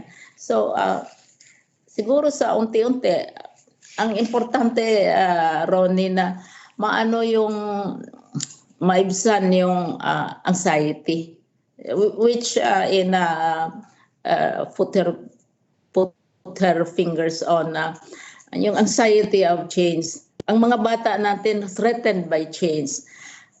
Pero yung atin ding mga older, more senior teachers are also threatened by this new normal, etc. Kaya ako, I don't use new normal Kasi blended learning, undergrad pa sila, tinuro na sa kanila yun Distance learning, kasing edad ko yan, 1940 pa yan. So, maalaala nila yun sa kanilang mga libro, sa kanilang professors. Tsaka, basta sabihin lang nila na yun ang pangangailangan nila. So, ma-shape yung ating training, yung ating mga upskilling programs according to their needs. Kailangan siguro, based on Ina's feedback, mayroon tayong needs assessment. Kasi ngayon we have general webinars, general programs, pero at the level of the school or of the teachers, magkaroon tayo ng needs assessment kung exactly saan nagkukulang ang teachers na kailangan i-upskill sila. Okay. Yeah. Kasi alam mo, I'm really surprised. Sinabi ko na nga na naggulat ako because I always assume, for example, NCR, how many percent? Lahat naman yan nagdadala-dala ng mga tablets, mga laptops, mga meetings, minsan 2, tapos mayroon pang cellphone na 3. Pero ngayon magsabi ka na we are shifting to online, everybody becomes anxious. So, mayroon pa rin dapat siguro gagawin. Oo. At saka they have time. Manila, magdi-distribute na next week. This coming Wednesday. So, makapractice-practice na siguro sila. Okay. Tony. Okay po, thank you. Thank you so much, Secretary. So we're on to our last 2 members from the media who will ask, ma'am, si Dante and Marian. But second to the last, Dante Amante po ng UNTV. Dante, go ahead. Hello po, dinig na po ako? Yes, go ahead. Good afternoon. Maayong hapon, Secretary. Magandang hapon po sa lahat. Secretary, follow up ko lang yung natapos na yung ating broadcast sa TV, yung test broadcast. Ano ko lang kung ano yung natutunan nyo doon, kailangan nyo pa pong i-improve doon sa test broadcast. Natandaan po natin noong nakaraan, may napuna pong mali doon sa ano na po yung kailangan nyo yung baguhin doon na nakita based. Halimbawa kung may mga comment na ipinaabot sa inyo ang ating ang public po, Secretary. Ako mismo, kasi sabi nga nila na kailangan i-verify, i-confirm kung makatanggap ka ng feedback. Ako mismo, sinubukan kong tingnan na sampling, random sampling lang ha, basta nagbukas lang ako, tiningnan ko at saka nakita ko na may pagkukulang. So kailangan talagang hahabulin itong mga pagkukulang na ito. At saka ako naman, kami sa DepEd nagpapasalamat sa mga nagbigay ng not necessarily hostile feedback. Ayaw ko nang papag-aralin yung anak ko dyan sa DepEd yan. Church.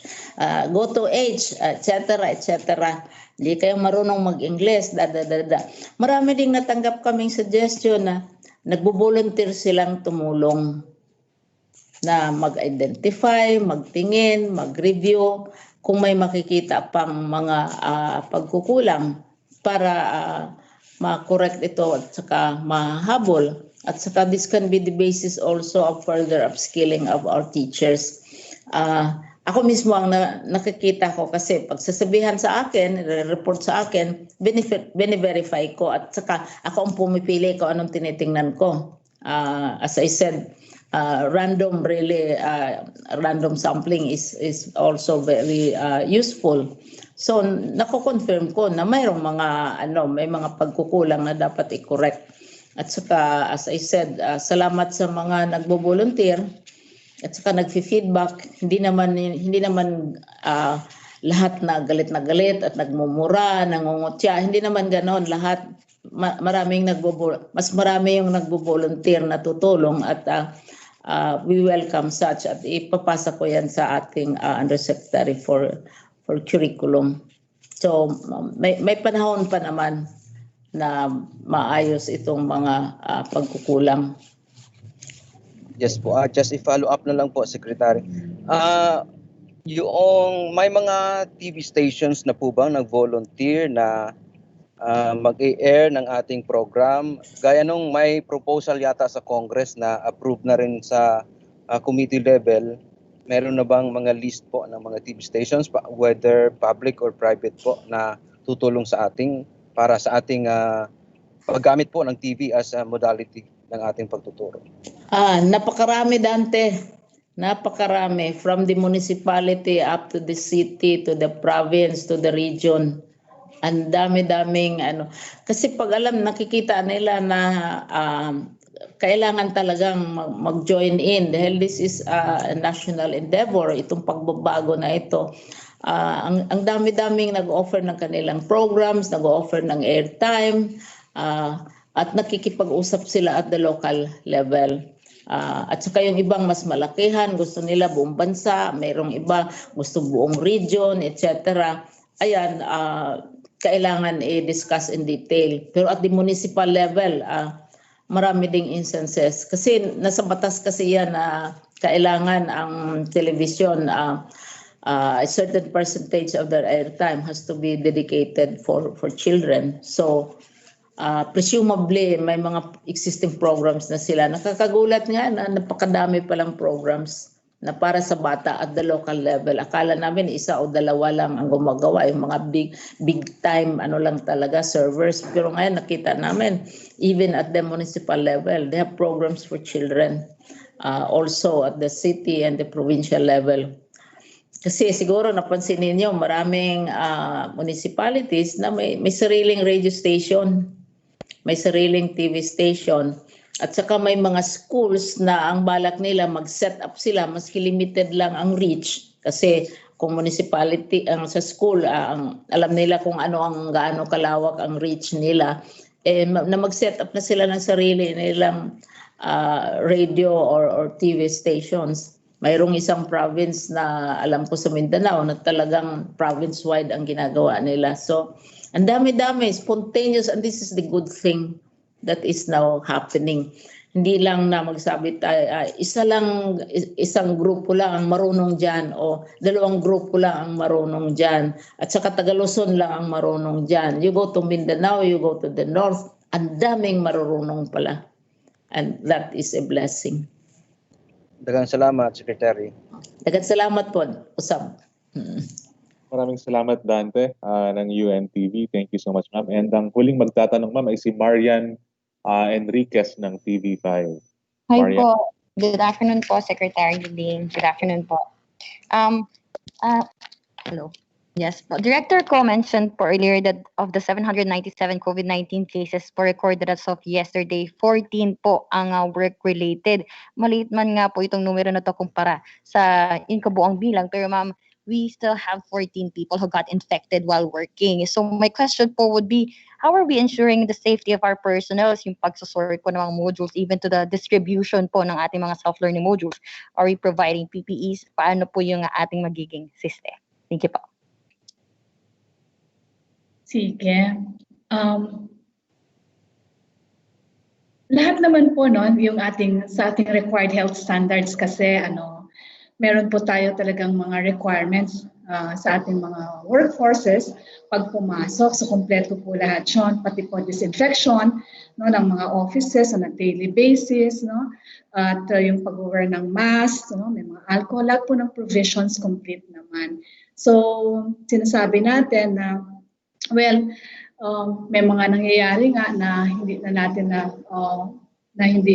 inaasahan, but all the protocols po are actually in place, as per our yung alternative work arrangements natin at doon din po sa ating required health standards. So yun po ang aking doon ay sasagot. Ko lang kasi I like the question. Kung nakita ninyo yung documentary about what Navotas is doing, yung paghanda nila ng learning modules, paano nila yon linilinis at saka bago nila ilalagay sa school in a box. Kitang-kita yan sa documentation nila sa kanilang dry runs. So maybe it would be good June later kung mayroong future tayo na ipapakita ayon kung anong ginagawa. And I'm sure Navotas is not the only one doing it. So every precaution is always taken. Hindi naman kayo sa nagpapabaya, bahala na kayo, itatambak ninyo yung mga Kasi sa amin nga, sa DepEd, yung mga documents na pumapasok sa akin na galing sa labas, na kailangan pirmahan, kailangan i-review, sinasanitize mo na yan bago makarating sa akin. Kaya kung minsan, mayroong lag time of 1 or 2 days Dahil hindi yan basta-basta automatic pinapasa. Ganon din sa mga learning modules. And ito ay parang hindi ewan ko kung kailangan pa ba na padalhan natin ng memorandum ang mga schools. Yan, makikita mo, that is Cavite National High School in Calabarzon, kung paano sila mag-i-empake, kompleto ng care. And then, as I said, yung una talaga nating na-document, yung this is DepEd Manila, in NCR, hindi tayo nagiging careless. Hindi tayo nagiging kulang yon. Pinapak, sinasanitize, lahat yung mga bagay na yan ay tinuturo natin sa ating mga teachers. Kung mayroong mga cases na talagang nagkakaroon ng infection, hindi natin masabi-sabi na we cannot engage in finger pointing. What we can say is that we have done everything. Look at Misamis Occidental in Region 10. Hindi yan nagsasaksak lang ng mga material sa mga sako-sako dyan. At saka talaga, all the safety precautions are in place. In Cebu, lalo na sa Cebu, very careful talaga sila dahil nga napakataas ng level ng COVID nila. At hindi naman natin masabi na kung mataas ang COVID sa Cebu ay dahil sa DepEd. Ay talagang that is the city-wide and province-wide situation. So, nagtitake care tayo sa ating mga tao. So, yun lahat show the care that we have undertaken to make sure that the materials, kasi may parent pa nga na tumawag sa akin galing Singapore kasi natatakot sila na yung nagtatambak tayo ng mga materials natin kung saan-saan, mga infected, etc. Kaya ayaw na niyang papag-aralin yung anak niya. Yung sinasabi namin, talagang lahat-lahat yan, nakadenomero yan sa schools natin. At saka kung mayroon pa rin nangyayari, yan, trabaho nila ni Ronnie na napakahirap na trabaho. Mag-trace kung saan ang galing yung That's the contact tracing. It's not a DepEd problem alone. It's a national challenge to all agencies, to all local governments, the contact tracing. That's yun. Doon tayo nasa stuck. Kaya iba't iba yung numbers at saka figures. Tayong numbers natin direct from our offices. Kasi ang sa Department of Health, ang kanilang datos, mga statistics nila, kung pupunta ka sa Department, oy, kumusta na anong ginagawa ni DepEd, hindi mo yan makukuha. Dahil ang monitor nila, ang political structure ng bansa. Province so-and-so, municipality so-and-so, barangay so-and-so, itong street na ito. Pero hindi nagsasabi na ang DepEd school na ito, nagpapabaya. Hindi nila yan ating responsibility yan. Yun na tama si Congressman Romulo na each agency has to be responsible for its people. And we do take our responsibilities very seriously. Ganun naman talaga mga lola. Thank you po. Follow-up lang po, Secretary and Director. If ever po, moving forward, with this increasing number of COVID-19 cases sa ating sector, sa ating teaching and non-teaching personnel, even with our learners, paano po yung gagawin natin na kung makaka-apekto nga po ito, lalo na po sa papalapit na pasukan, paano po kunyari ako ay estudyante, magkakasakit ako, paano po ba yung mga nakahanda nating protocols or guidelines po pagdating sa eskwela? Protocols, rinicite na yan kanina ni Ronnie. Oo. Mulat sa poll ay yung pag-close ng academic year, nag-set out na kami ng mga protocols, including, as I said, assessment of students whether they should graduate or not, in spite of the fact na walang last grading examinations, may formula na ginawa, etc. So the protocols are in place, and the responsibility is that of the department, and also that of our people themselves, no? So kung todo instructions, kung todo video, kung todo webinars, etc. And nandyan na nasasabi na lahat. Kung halimbawa may mag-feeling sila na may symptoms, kung kanino pupunta, sinong kukontakin, etc. I also get calls directly to me kung talagang nagkaroon ng komplikasyon. So, lahat ginagawa. Ang gusto ko lang ipaabot sa madlang people, hindi naman nagpapabaya ang Department of Education. Dahil nakikita namin ito, sa close pa ng school year. So the protocols are in place. But the other part, the responsibility is also that of the patients themselves. Like yung nangyari sa isang probinsya, nagprosesyon. At the height of an ECQ assessment, o may mga socials, etc. Kasi it's always fun to disobey, di ba? Mas masaya namang mag-disobey kaysa mag-obey. Pero nandyan yung lahat ng mga At saka kung anong mangyari, no questions asked na. Bakit saan ka pumunta, etc. etc. Bakit ka pumunta sa boyfriend mo na alam mo naman na wala na yung mga ganyanan. Basta diretsong tutulungan at hindi pinapabayaan yung mga At saka yung right now, the kids are in the care of their parents. Kasi nasa family home sila kasi may nagtatanong anong ginagawa natin sa mga bata. Right now, nasa sariling bahay sila. At saka, nandyan din yun sa konstitusyon na responsibility ng parents for as long as the children are in their care. Pero kami, tumutulong din kami kung hinihingian kami ng tulong. Kaya nga, parang sabi laging handa. Basta huwag lang sabihin na kami ay nagkukulang, kami ay nagtatamad-tamad, at saka we don't care. Because we do care and we take care of those who are already identified and established. Central office, we have one. And she is safely already taken care of in one of our facilities na in isolation. Iisa out of 1,000 plus na employees natin. At saka sa ibang mga lugar. At saka ako, I call up my regional directors in the middle of the night or early in the morning. Alam nila yon, ready sila palagi. Nakabukas yung kanilang mga cellphone dahil I call anytime. Pag may balita ang media, salamat sa media na nagsasabi na ganito nangyari, tinatanong ko kaagad, mag-submit kayo ng report. Alam ni ni Ronnie yan na tumatawag kami.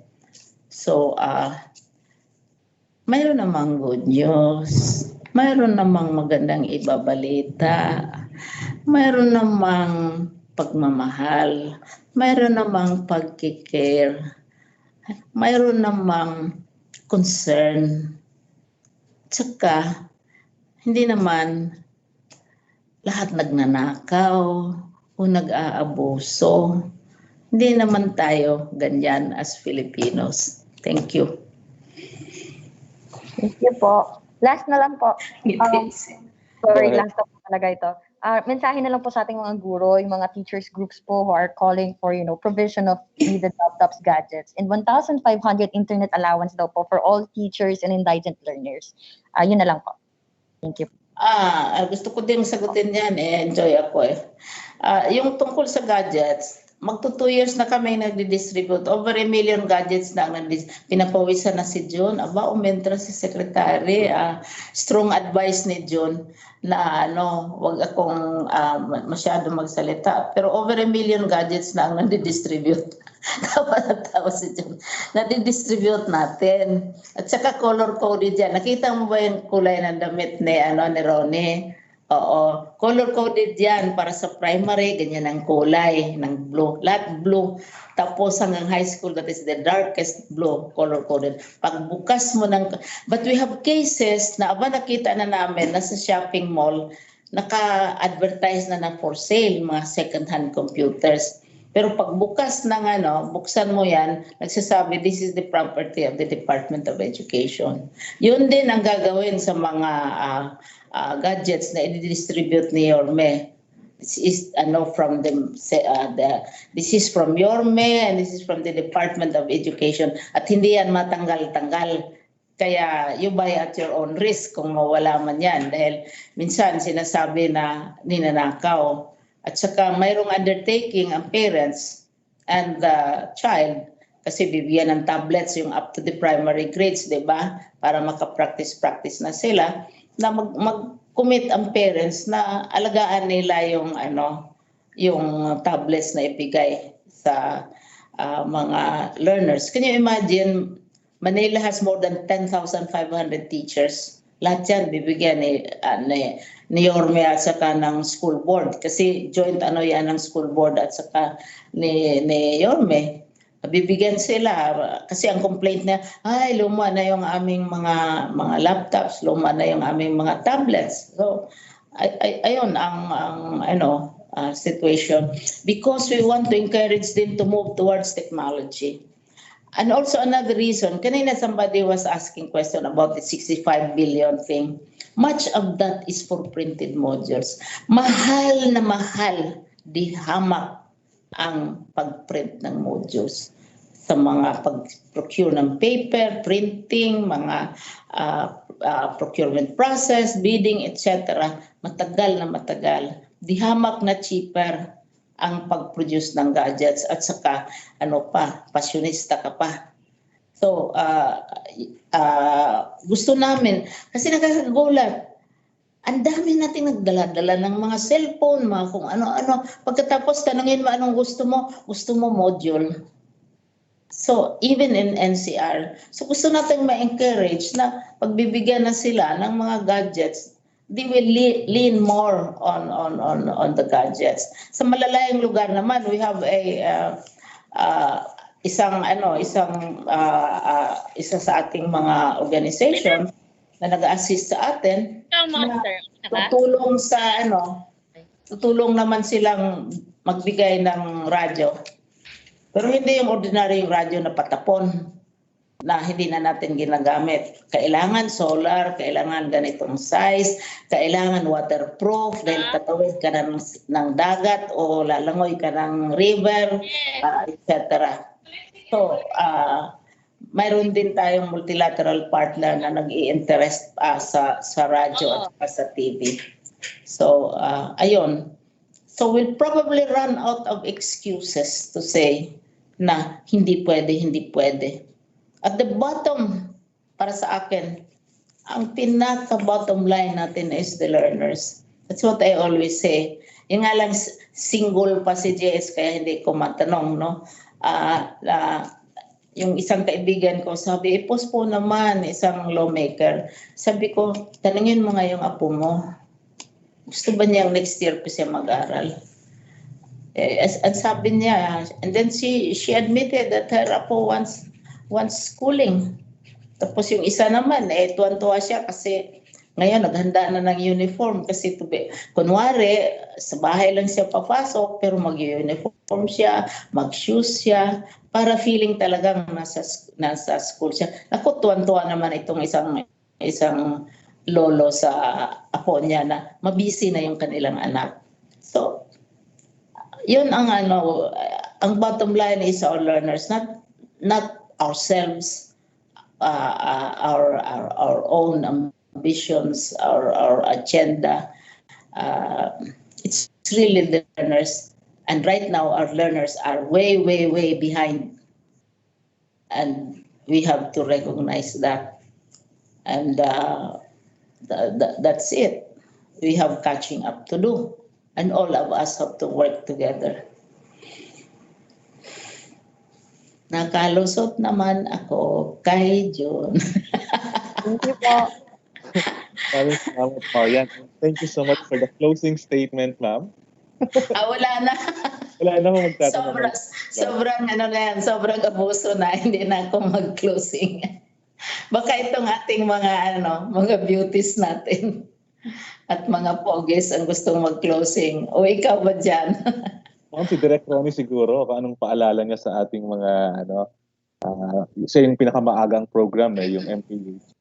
Basta yung laptop natin, kakulay ng damit ni Ronnie, yung para sa lower grades. May mga color code yan. Okay.